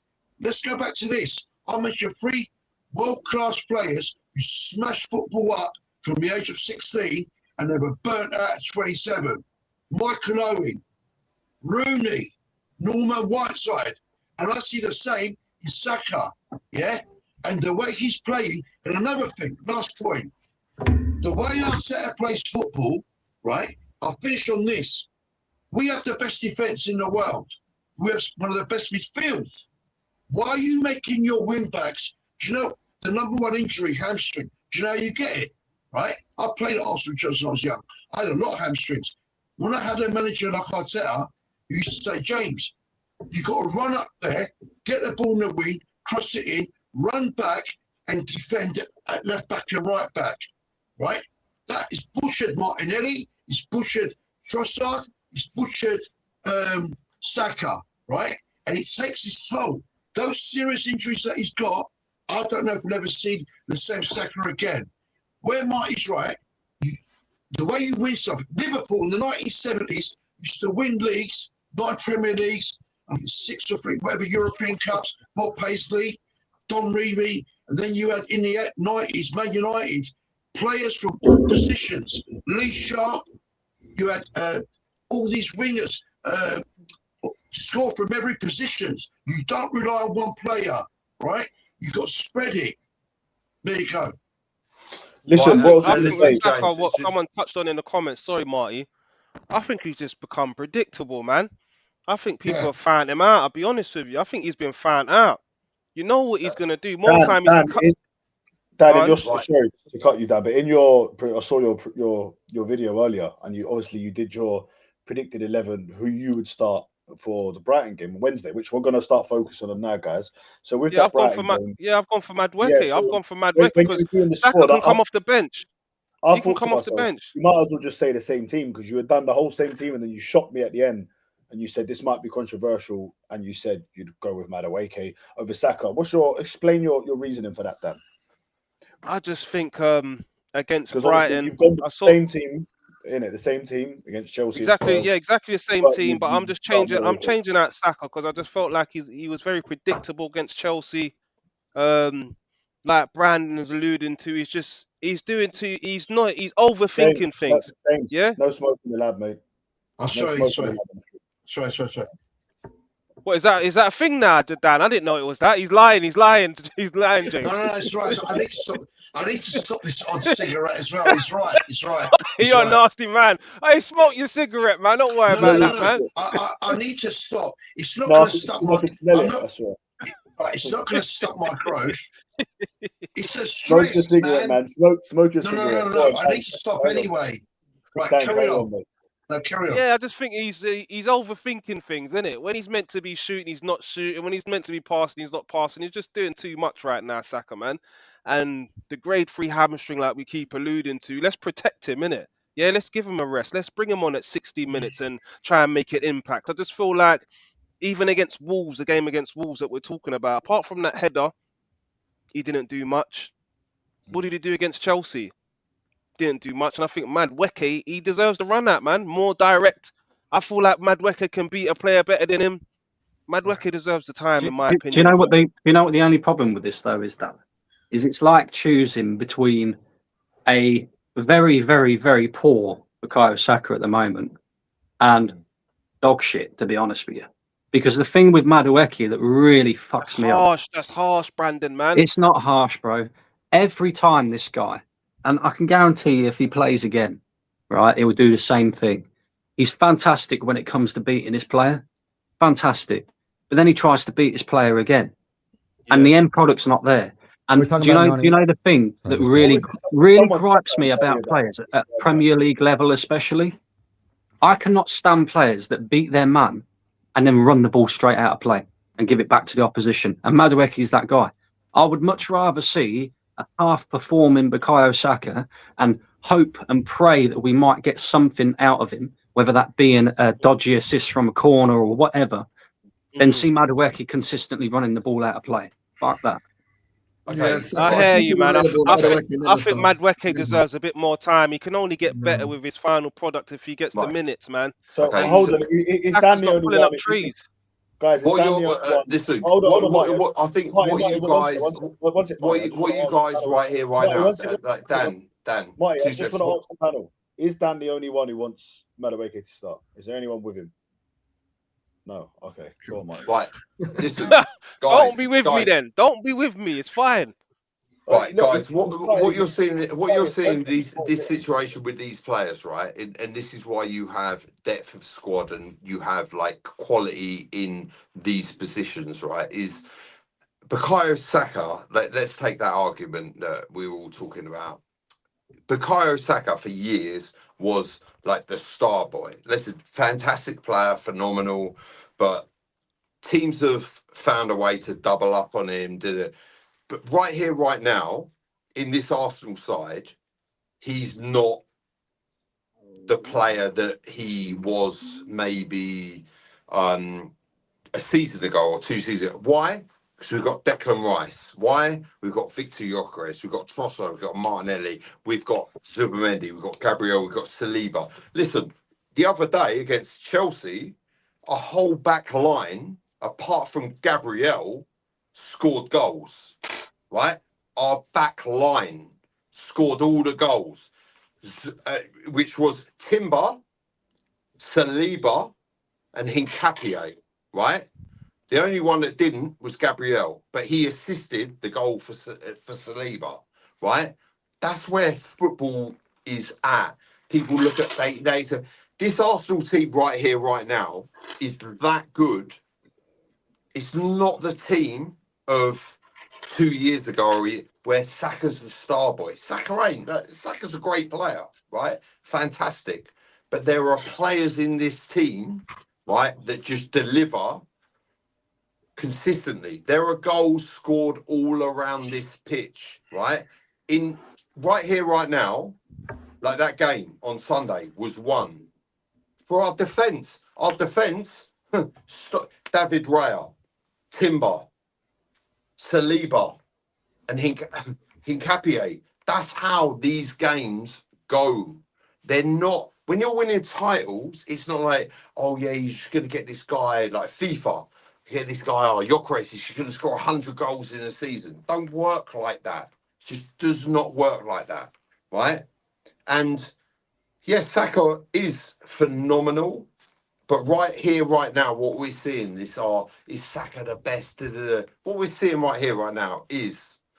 So you don't think, Marty? Are we not? Are we starting to come to the place where we're saying was phenomenal? He was phenomenal. Oh. Listen, Saka is phenomenal, right? But what we're seeing right here, right now, is our team is phenomenal, right? Our team, we have leveled up. We ain't in the situation where you see Chelsea, right? They've got Casido, they've got Reece James, and they've got Cole Palmer. Cole Palmer, 3 players. When you look around this Arsenal team, yeah, you got Raya, Gabriel, Saliba, Hincapié, Timber, Rice, Zubimendi, Eze, Odegaard, Gyökeres, Saka, Martinelli, Trossard, Jesus. You've got players all around the pitch that are doing business. When I look at that bench, right, bring them all on. Bring any of them on. They're that good. Like, we're having a debate right here when people are saying, oh, play Madueke instead of Saka. Do you know why? Because Madueke's that good.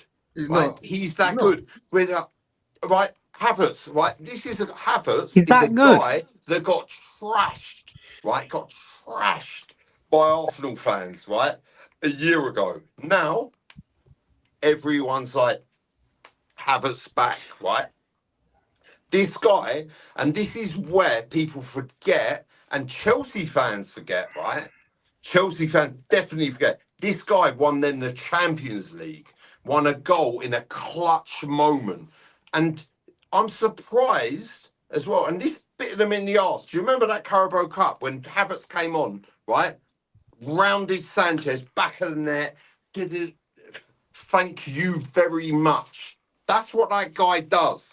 That's how good he is. That everyone's like, oh, that's why the song, you know that song, 65 million down the drain, right? Kai Havertz scores again. It's a tongue-in-cheek song, basically being like, oh yeah, what a waste of money. That's what this guy. People forget this guy won Chelsea the Champions League. Why? Because he's clinical in big moments. Yeah, listen, against Man United in the FA Cup, yeah, he missed a hatful of chances. And, you know, I was there, I saw it, I get it, right? So is he that in good the Champions, listen, no. In the Champions League final, he won that for them, right? And when it came to Chelsea, right, mate, I was there when he rounded the fucking keeper and stuck it in the back of the net and cut. He was like with a badge. That's what quality does. He doesn't do it every second.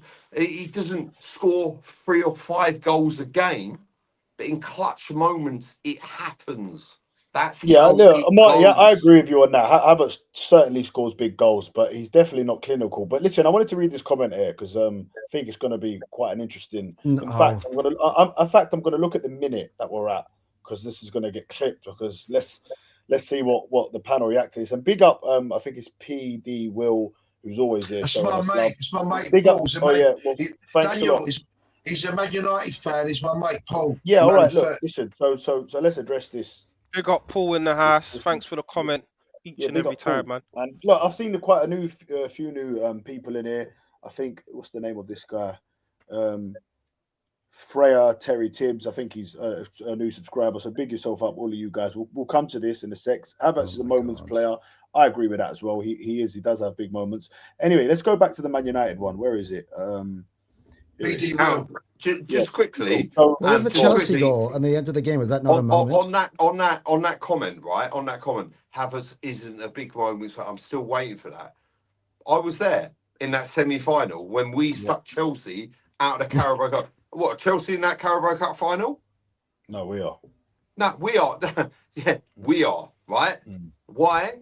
I remember I was there when Havertz rounded the keeper back in the net. I tell you what, though, bang. it's always good when Havertz scores a big goal because there's nothing like that song going off at the Emirates. I'll tell you that. I think the discussion was Madueke, though. I think the discussion was Madueke being trash, and yeah, he's trash. But yeah, go on, Dan. Right. Anyway, just with this one, I'm going to go to Anton on this one. Yeah. Your front four isn't as good as United's front four. Let's not go overboard. Now, let's take Arsenal hats off. You know, we're a much better team without a doubt, for 100%. You know, we're levels above Man United. It will take them years to get to where we are. But is their front four better than our front four?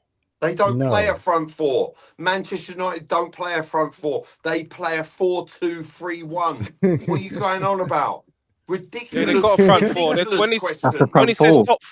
That's a front four. When He he's means talking about front attacking four, he's talking about midfielder. Mbeumo, Cunha, Cunha, Fernandes, and Sesko. And also is young, that better than any four kids. you want to choose for Arsenal? Anton, I'm coming to Anton. I want Anton to answer it. Hell no. Some of these, honestly, I'm just gonna say, I've been listening for a while, but I just feel like some of these topics are a little bit out of whack, for at least from my perspective. I look at the amount of goals scored in the Premier League, the table. Do you know who's the number one attack in the Premier League? Arsenal. 58 goals. Not even the great, scary Manchester. Front four for me, when he says front four. The 2 goals were scored by defenders on the weekend, Anton. Trying to do context. Let's just look at individual players.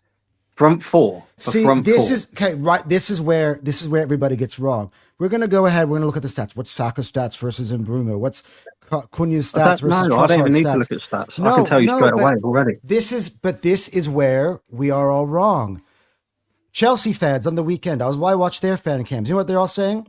Look at the players that Arsenal have on the bench. Look at what we have on the bench. Week before, I go to what Tottenham fans are saying. Look at what Arsenal have on the bench. Look what we have on the bench. Marty brought an excellent point. He named off about at least 8 to 10 players, attacking players, that all are capable of putting up numbers at Arsenal. They all happen to be on the same team. That's why everybody's stats doesn't look as good. Do you know who Man United have? Forget front four. We're talking about when fit.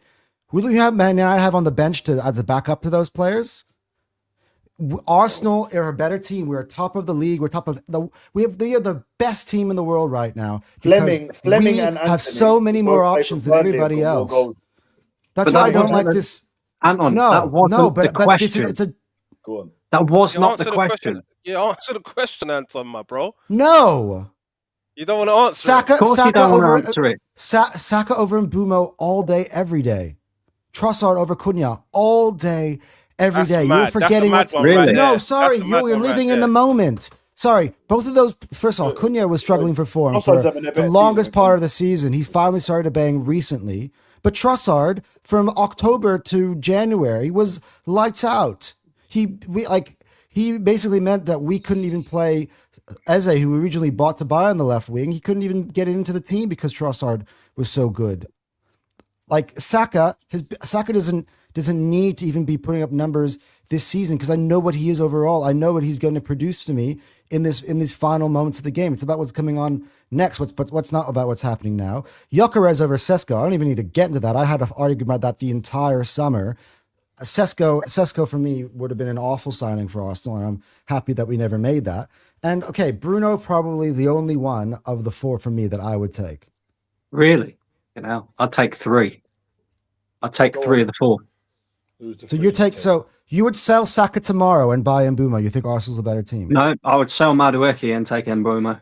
But now you just spent here, Anton, answer the question, and I talked about depth, and now you're bringing up Madueke, who's not a starter for Arsenal. What does that matter? This is what matters. Let's you know what it is? Can I just say one? When you got a player let like me just say this. Yeah.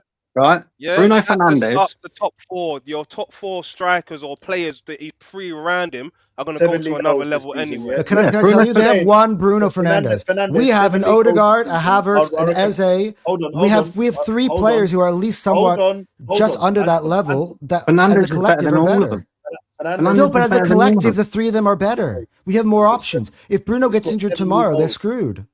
He's got 7 league goals. How many were penalties? Who are we talking about now? He's not a striker, Dan. Why are we talking about goals? Worry about that. We're talking about his position and what he brings to the team. Bruno Fernandes creates everything for Manchester United. You look at who we put in our 10s, and you struggled for consistency in terms of creation for that front line. It's very rare. Like whoever we put in that 10, whether it be Odegaard, whether it be Eze, whether it be Havertz, they struggle to create consistent chances for our front three. Bruno Fernandes at least does that for Man United. And this is the thing. People get it twisted with Bruno because he plays so many risky passes that he loses the ball a lot, right? Whereas we don't tend to do that with our 10. So in terms of would Bruno Fernandes fit in an Arsenal side that is under the management of Mikel Arteta? Probably not, because Arteta doesn't want his 10s to play the risky passes. But if he was allowed to do what he does currently at Manchester United and create for the front line, then Bruno Fernandes is miles above all the others. And I've just got to be honest about that. I agree with you. I think I as an remember when individual, Fernando was Bruno playing is for a most better of the player as an season. individual than any three of our attacking Cunha midfielders. is a better player than Trossard and Martinelli. Cunha is a much better player than Trossard. Would you take Cunha over Eze, who I believe really should be starting on the left and has been denied that, but he should be? No, because I think I personally think Eze is more effective in the middle if he's given the freedom. But a year ago, when Eze was at Crystal Palace and Cunha was at Wolves, and I asked you couldn't pick one of those two players to come play for Arsenal, who would you have picked? Because I would have picked Eze. I would have picked Eze. But again, when you look at what Eze wasn't predominantly a left winger at Crystal in their Palace. system, he was though. He occupied both spaces. He wasn't. He was in that left half space in the centre of the park, kind of out to the left. But he was given the freedom to do what he wanted to do, and this is where the problem lies with Eze. Eze doesn't get enough freedom in this Arsenal side. Eze shouldn't play in the central. He would play. He'll get the freedom on the left. That's why I keep saying left. But our demanded Arsenal. What Odegaard does. What can I just finish my point? Eze can't do it. That's why he's struggling in the center. There's so much. The only one from Man United's front four that I wouldn't take is Sesko. But I'd take him. Mbeumo. 100%. I'd take him Mbeumo. Over Saka. And when you say over Saka, hang on. When you say over Saka, right? I would personally say no. I'd like to keep Saka and have Mbeumo as well.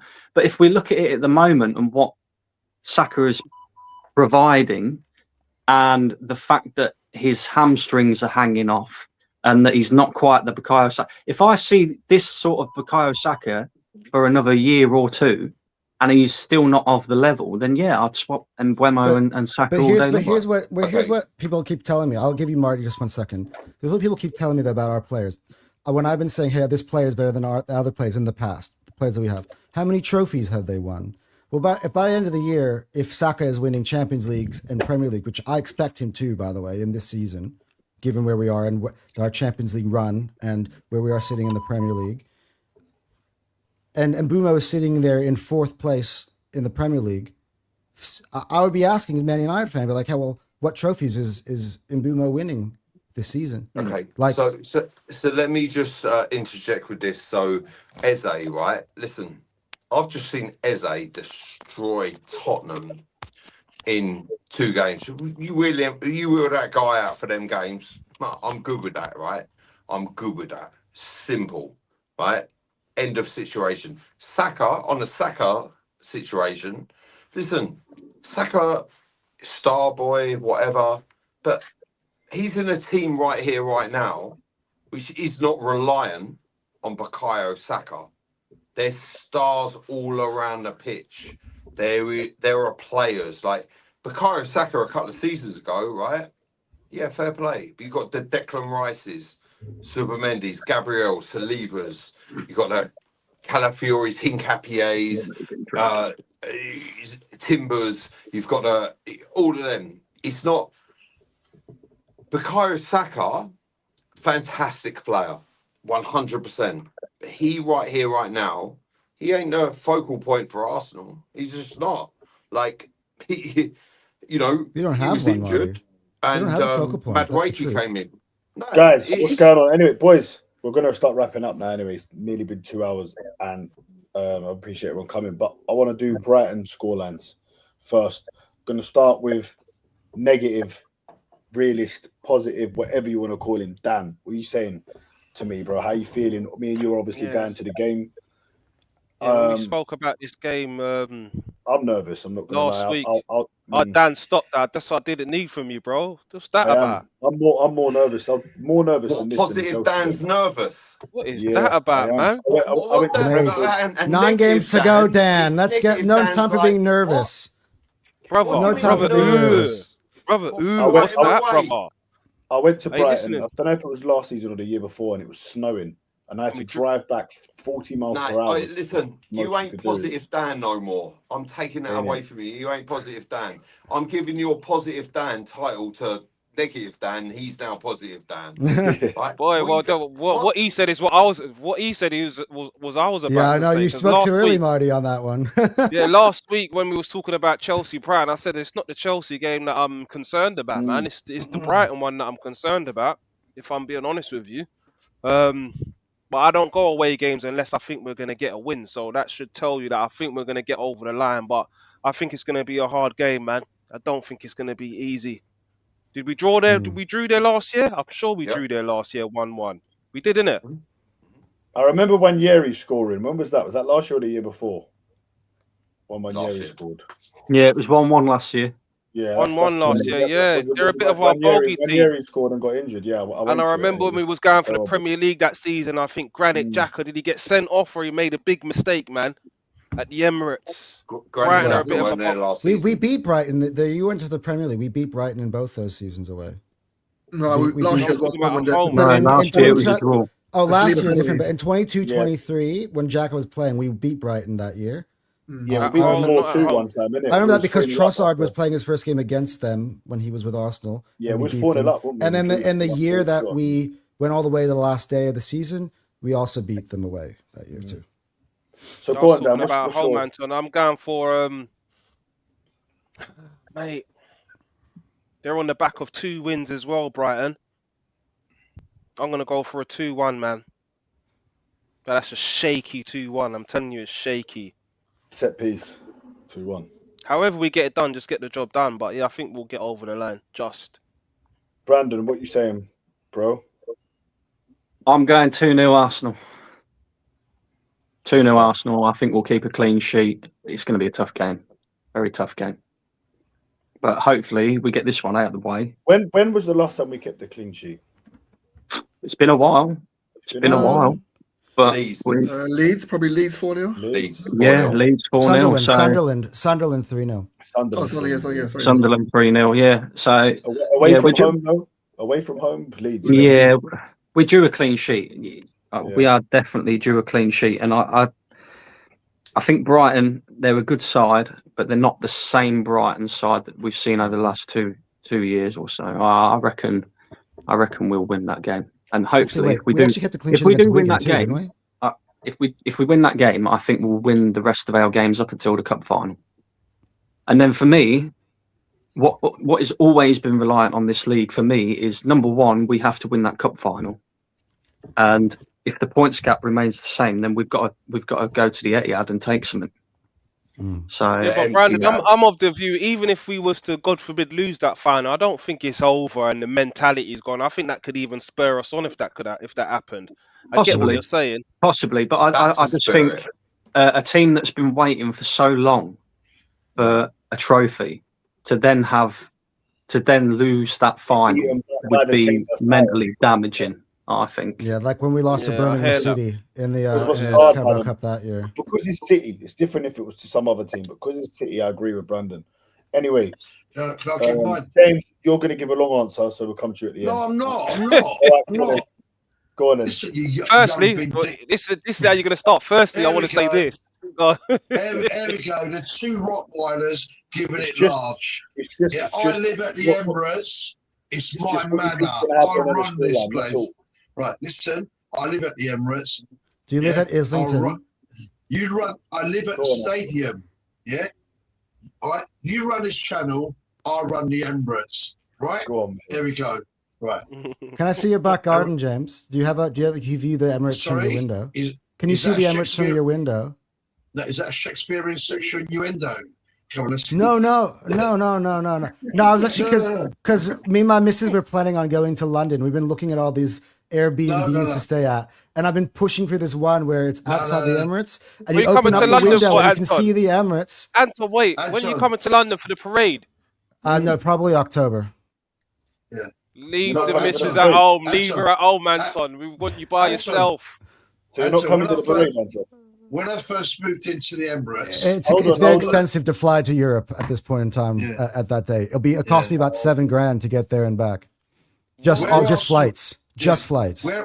Where Arsenal are obsessed with money. When I first moved here, and the lady I was We're with, going to have to do a GoFundMe page for Anton. all they gave me, Anton, was a £6 ticket tour of the museum and the stadium. They ain't giving you anything, mate. Right? Anyway, my prediction is 3-0.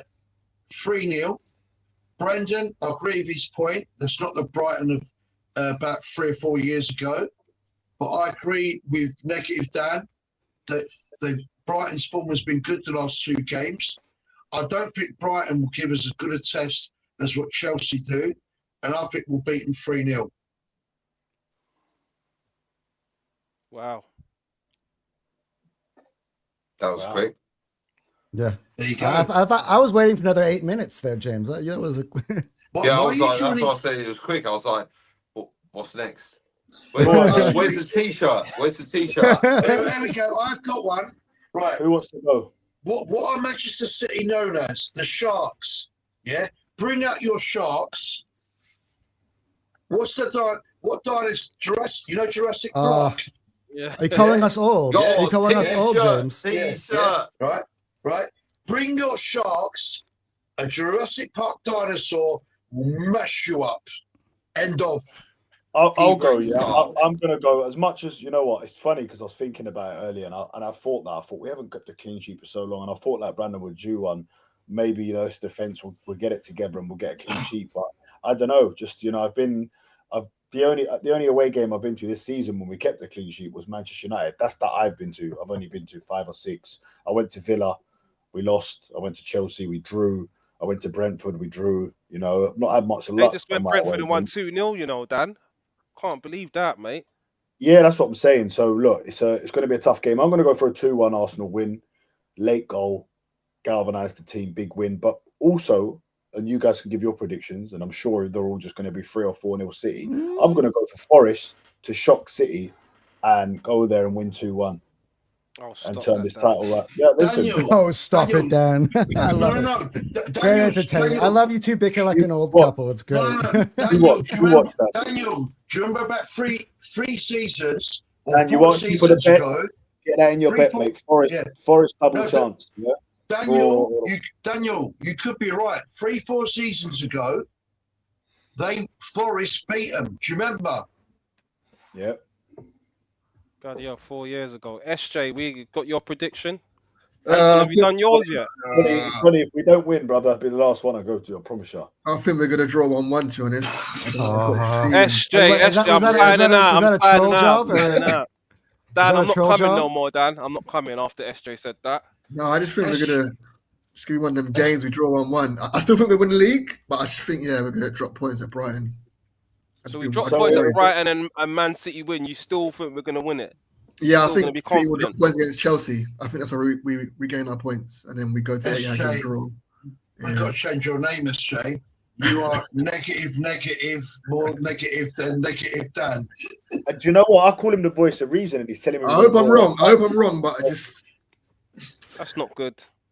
That's and you got a blue Brighton top on. Can't trust you. Anton, Marty, either one of you. What you saying? I'll go. Look, actually, Marty likes to go last with everything. But before I get into my prediction, I actually wanted to point out because I've been in the lab doing some research with some of this stuff. First fact: Manchester City, when they went to Brighton, lost. So in terms of common games that we have played with Manchester City, right now we're on 42 points and they're on 41 after we beat Chelsea, which by the way we picked up 2 points because they drew that. They drew that. So by that, to some of the viewers might understand. So far, actually, I'll put up because I've got this in my notes because I'm a bit of a nerd. At the moment, right now, so this is the games that we have played. By the way, it's very specific to home and away versus the same opponents, so the same fixtures, right? Right now in those games, we have scored 41 goals, picked up 42 points, and we're plus 23 goal difference. Man City in the same game, 38 goals, 41 points, so 1 point worse off, plus 18 goal difference. That's the exact same teams. Brighton is the next game that we play that is the same as them. They lost that game 2-1. So if we were to win that game, we would actually be on 45 you're making points. it sound worse now. Why did you tell me that as well? He's saying 1-1. You're saying they beat Man City 2-1. See, I'm looking at it from a possibility for us to capitalize. These are the games where you make a difference in the league. This Brighton game for me is huge, because then the next point I have is the fixture list. After Brighton, our next Premier League game is in 10 days. Everton are home. After Everton are home, our next Premier League game isn't until the 12th of April, because we'll be playing FA Cup games twice, probably, because if we beat Mansfield, we have a quarterfinal as well. We would have our Champions League games as well. We have Leverkusen, and also we would have and an international break. So in terms of where we are, and this game for me is huge. I think if we get this over the line, you have a really chance to kind of, take your focus off the league, take the pressure off, play in your Champions League game, play in your FA Cup game. So in terms of Premier League pressure, you can kind of rest and reset a little bit and come in with a renewed vigor, I think, when we play Everton, and even more so when we play Bournemouth, which is why I think it's critical for us to get it over the line. That being said, I actually agree with the Dans. This is going to be a tough game. I do think it's going to be a tough game. And for everybody who's sitting here and waiting for us to dominate, expecting us to dominate games in these last 9 games, haven't seen a team in a title run in before, because that's just not how it works in the crunch time. Every game is going to be tough. They're all going to be tough. You're going to be sweating out the 90 minutes plus and injury time for all the next 9 games in the Premier League. That's just the way it is right now. I think Arsenal win 1-0, and I actually think that we don't win it until late on. I think this will be a stalemate for a very, very long time in this game, and I think a corner is going to get over the line like 92nd, 93rd minute. I do. For some reason, I feel that way. It's going to be so. Get your big boy pants on, strap yourself in, get ready for another what you call boring, which I actually enjoy, because I actually love close competitions where there's a lot of anxiety in it, because I get off on that shit. But yeah, I think we'll win, but it'll be very, very tough. Can I ask Anton a question before Mike comes in? Would you agree on those stats? I'm just giving your CV to BT Sky and the coach for tactics to Arteta, right? Oh, he'll be there one day. That's right. Yeah, definitely. Supreme knowledge, and I applaud you. You've done all that research, and the way you articulated it. Yep, that's spot on, mate. I'm going to ask you this question, James. Right? You're welcome. Send me the check. Right. What I can say, right, is basically, do you think that the one thing that's missing from it, you could disagree, and the rest of you, before Mike comes in, I've argued all season that we have the best squad in Europe, in the world, right? I would argue that Man City's squad has not got the depth that Arsenal have, and when it comes to the Champions League, all 4 competitions, already Haaland's injured. I think they're going to feel the crunch. Like Marty said, we have the depth. How long have you been out for? And do you not think, Anton, that is a factor in our favour? Yes or no? Okay, so this is a really good point you bring up, which is why I'm actually pretty calm when it comes to Manchester City. They're going to have their own issues coming up. So after this, that's why I think this Brighton game is important. Juxtaposed against their Forest game. I'm sorry. Because on the weekend, let me start. On the weekend, when we play Mansfield, they play Newcastle again, right? That's going to be a much tougher fixture. After that, then they have home and away against Real Madrid. Right, Leo? If they get through Real Madrid, by the way, they will be playing their second leg against Real Madrid only a few days before the cup final, where we would have been playing Leverkusen at home, hopefully. Because Leverkusen are just so shit and so rubbish. They're not shit and they're not rubbish, but Real Madrid is Real Madrid. It's not about Bayern Leverkusen. It's Bayern Leverkusen.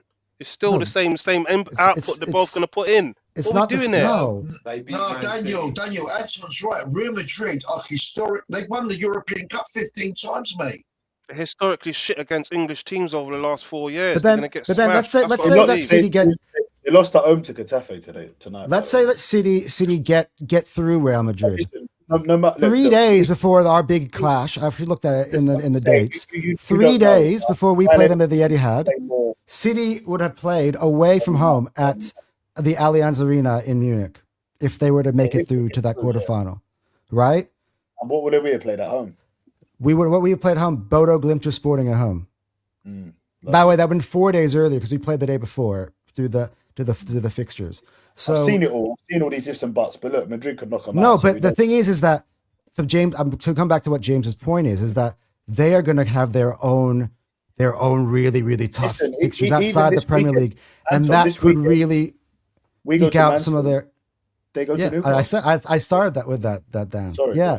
Also, their fixtures are a lot tougher than us. They're going to have to put in so much energy and figure out whether we want to rotate or whether we're going to burn some of these players out. It's one or the other. Which are you going to choose? Anton, after Leverkusen, the away leg, we play Everton at home, right? On the Saturday. And they play after Real Madrid away, they play first, right? They play So West away or Ham home? away. Yeah, West Ham away. After what, Real Madrid away, is it? Or who do they play? They play them away After or home? they go to Bernabeu first leg. Yeah. Yeah, and then they play 3 days later against against West Ham, which is not and by the way that the UEFA has done is that they've made it, because we finished first, that every time we play an away leg in the Champions League, we're followed by a home fixture in the Premier League. So, and also by the way, you also get the larger gap between games, so we get a 4-day gap rather than a 3-day gap. so that's why it's not luck, it's draw. We've earned our luck. Yeah. So listen to that, Anton. I think we're doing the quad, mate.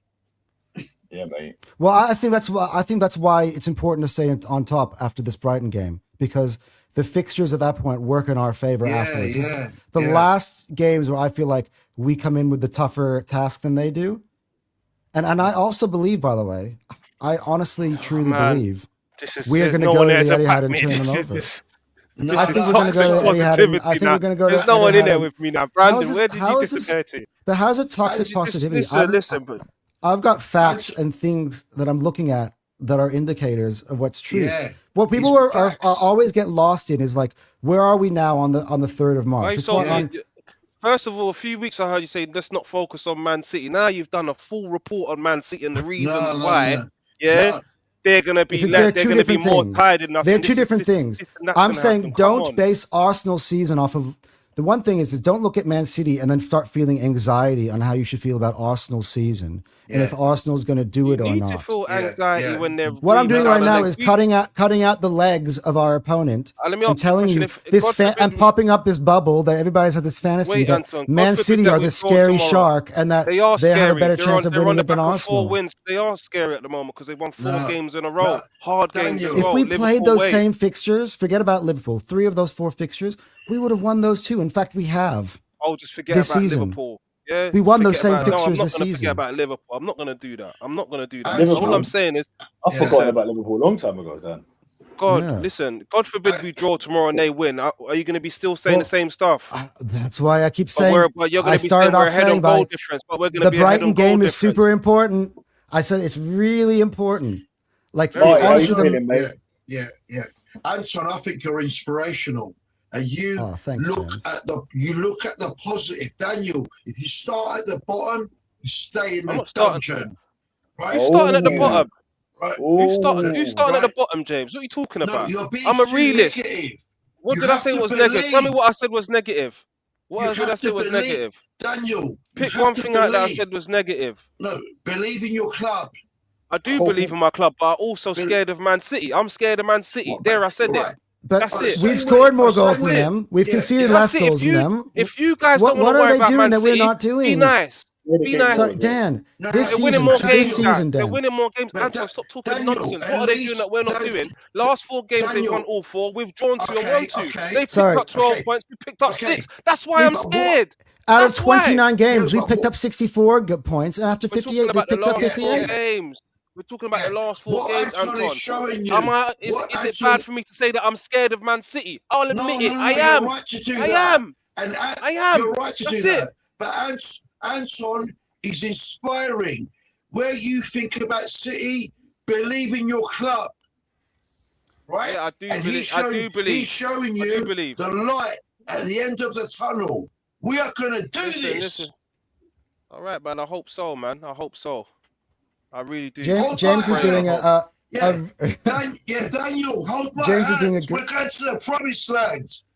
I gotta tell you, James. For all those who don't know, Cal has sort of left the YouTube scene, so I'm kind of alone right now on Fathom Cannon. So I am doing auditions for Cal's spot. So you're doing a great job, man. If you want that job, I'll give it to you. You know what? I wanted to ask you, Anton. What happened? What with Cal briefly? It was nothing to do with a girl, was it? Because when these things happen, sometimes, man, a lot of the time, man, it's a girl gets in the way of these things, man. Look, what's happened?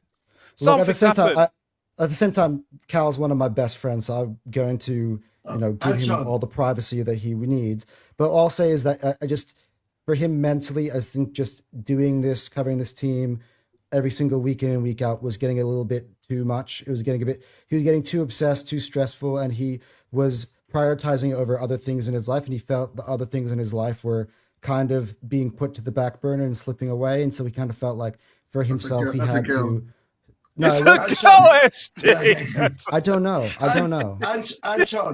Anton, you're not on your own. You have got 4 members of the cream of AFTV, the biggest in the world, right? You've got the Greek gods. You've got the Gunas therapy. You are not on your own, son. No, yeah, I know. That's what I was gonna say. Like, the auditions are out there. If anybody wants, I have a co-host seat that is open for somebody. Big up Cal, man. Yeah, big up Cal, man. Yeah, and I wish him like the best luck in the world, man.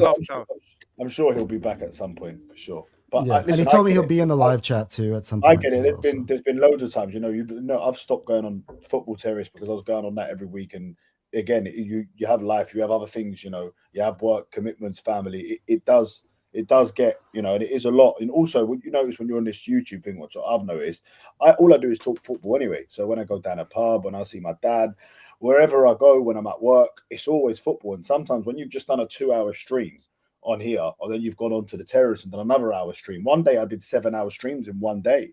I was on boxes, I was on this, I literally, and I said I need to take a breather and chill. Yeah. And Dan, then you get to the gym and man are trying to talk to you about football again. I'm like, no. Yeah. And then you get to the don't gym want to talk about it. And I'm like, bruv, I don't want to talk about it. So you do Daniel, have to. how do you do that? James.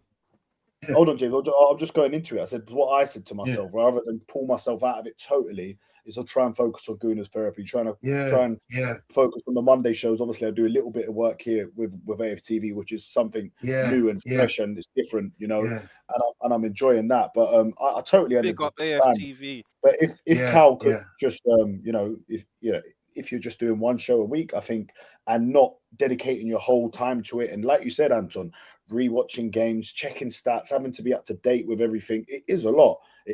So people think you just come onto YouTube and that's it. Yeah. People think everyone's rich. At the same time, I feel like I take a bit of responsibility in this, by the way, because I don't want to pull the curtain up too much, but I mentioned how much video I go back and watch, how many stats I go back and do. As you're just saying, I expect the same out of Cal and whoever I'm working with, and so that way that we get onto the podcast, we are speaking with clarity and we're speaking with knowledge, and Cal does a lot of rewatching games and a lot of fact checking and stat checking, and it's all well beyond what you're doing on the camera. So yeah, that's even if we're doing one show a week, there's a lot of absorbing and then having to speak your part publicly and in certain times. Shout out Terry Flewers, obviously, who we all know, because he's streaming nearly all day, and the amount of stuff, his brain must be like it's crazy, bro. Yeah, I know it's not easy.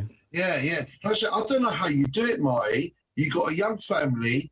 You work workaholic like Daniel did there.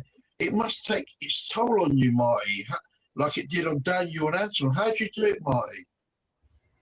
Listen, it's just one of those things, right?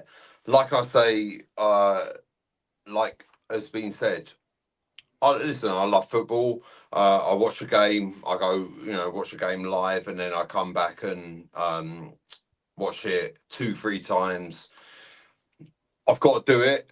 There's football that I watch, which I enjoy watching, Arsenal, but there's a lot of football. Like the other week, I watched Galatasaray Juventus. Didn't really want to watch that game, but I've got to.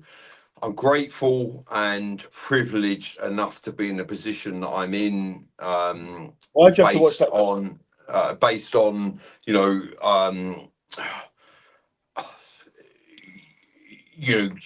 what I do, and do you know what goes with the territory? Do you know what, with anything you've got to do things that you might not necessarily want to do, and in this case it's watching games of football that I might not want to watch, but I need to. Why that game in particular, Mike? Why did you have to watch Galatasaray Juventus? Listen, I watch a lot. Okay, that I said that game in particular. I watch a lot of football now that I don't necessarily want to watch. Okay, I watched the Man City Leeds game. Didn't really want to watch that game. I got to watch that game because I need to know what I'm talking about, right? I watched the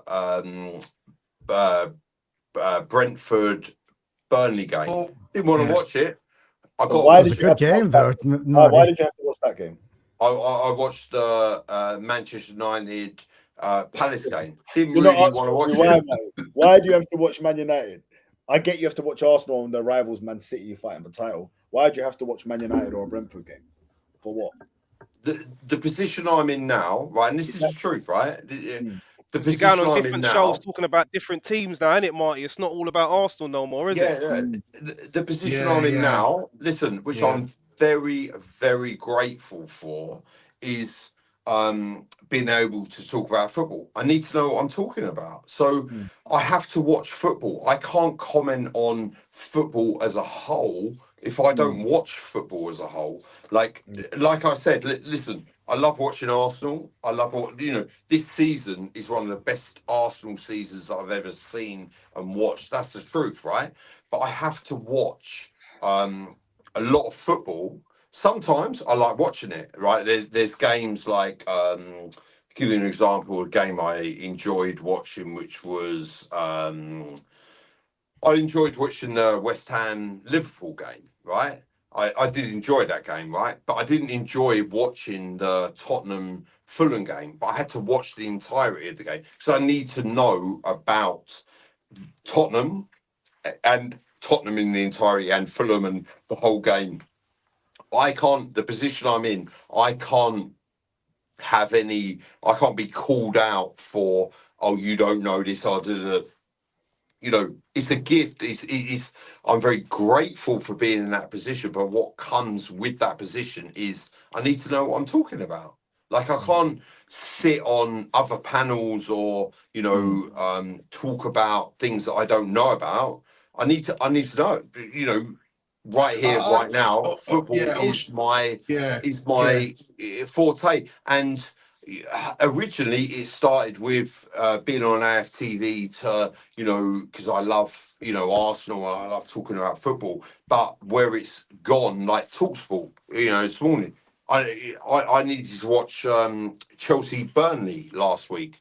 I need to know about Chelsea. Like I couldn't turn up on TalkSport this morning and be like, not know about Chelsea, not know the players, how old they are, what positions they played at, because I look like an idiot. Don't get me wrong. There are questions that I might be asked, which I could get away with, but me personally, I would not take that risk because I would not take that. Yeah, I wouldn't take that risk. I wouldn't take that chance. That's why Match of the Day is brilliant for that, isn't it? But even that is more than Match of the Day. I watch Match of the Day and I have to watch all the games in their entirety because I need to know what I'm talking about. Because also the thing with it, there's receipts. When you're talking about this stuff live, right? There's receipts. When things are live recorded like this, if you don't know what you're talking about, you lose credibility straight away. And listen, I'm not a professional football pundit, right? But the same time is why I have credibility is because I know what I'm talking about. And that is backed up by, because I watch football, it's gone from like watching football and being like, monetizing it. So Mrs. is like, oh, I found a way to get away with watching football and with the missus and be like, oh yeah, to the point where actually there's football that I don't necessarily want to watch, but I've got to watch it because I need to know what I'm talking about. And when you're monetizing it, if you listen, you don't know what you're talking about, like you're going to lose your audience. You're going to lose people, and people will be like, this guy's not. When people know you're taking it seriously and it's being professional. Like I take this, like how blessed and honored I am to be in this position, to work for AFTV, and like this is a dream job. Listen, if you don't like football, like cool. But if you love football, you love Arsenal, it's the best job in the world, right? So I take it seriously. I need to know what I'm talking about, and I need to take it seriously. So there's a lot of stuff that goes with that, which is beforehand. If I'm honest with you, I'd like watch Arsenal games. Do you know what? I used to watch a lot more NFL games. I don't watch that much at all. NFL. I watch a lot of Premier League games, which necessarily I don't want to watch, but I need to watch those games because I need to know statistics, players, positions, how they play, teams, their form, everything. Especially now, let's take this relegation battle. So what goes with this relegation battle? You've got Tottenham, Nottingham Forest, Leeds. I need to watch all these teams. West Ham. I need to watch all their games. Because if you don't know what you're talking about and you don't take it that seriously, also at the same time, there will be someone that will take your job. Like I am, say this AFTV thing, I've worked very, very hard to be in this position that I'm in with AFTV, and I'm very, very grateful for it, right? Now, what I do know with anything in life is if I don't take it that seriously, there will be someone else out there that will take it more seriously than me, and they will take my position. I love it. I wouldn't give it up for Marty, can I ask you a question? Right. I'll give you an example. I've had days where I've not had a ticket, and because I grew up listening to football on the radio, we didn't go to the game with my dad. Do you have to watch the entirety of a match? Can't you? Because you've got to consume such a great volume of football facts and details, and you, Anton, and everyone else. I mean, the difference between you and Daniel's, I get it, is Daniel's got a full-time job, but this is your full-time job. So that was one issue. But secondly, can't you, I can listen to the match on the radio, and I will formulate stats and opinions and my own perception. But where you got to watch the whole game, can't you watch highlights or read the stats? Because that's a hell of a lot.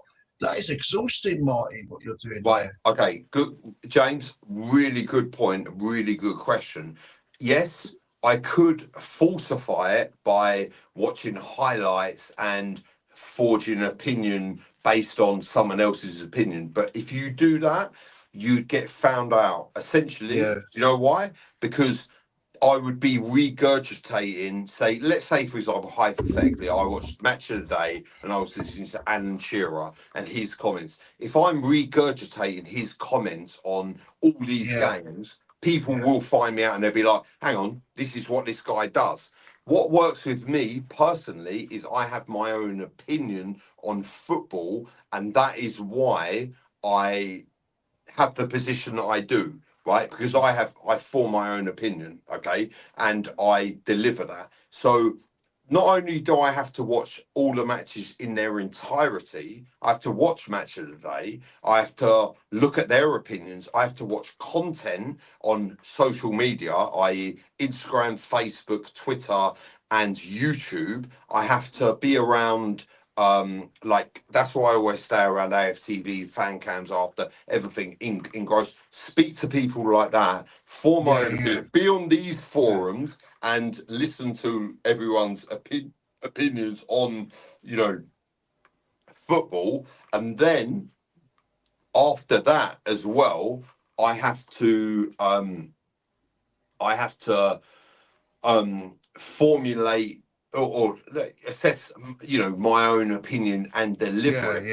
And also I'm on, like, let's say for example, this platform. Today it started at 9 o'clock this morning. I was on TalkSport. Then They're on the terrace.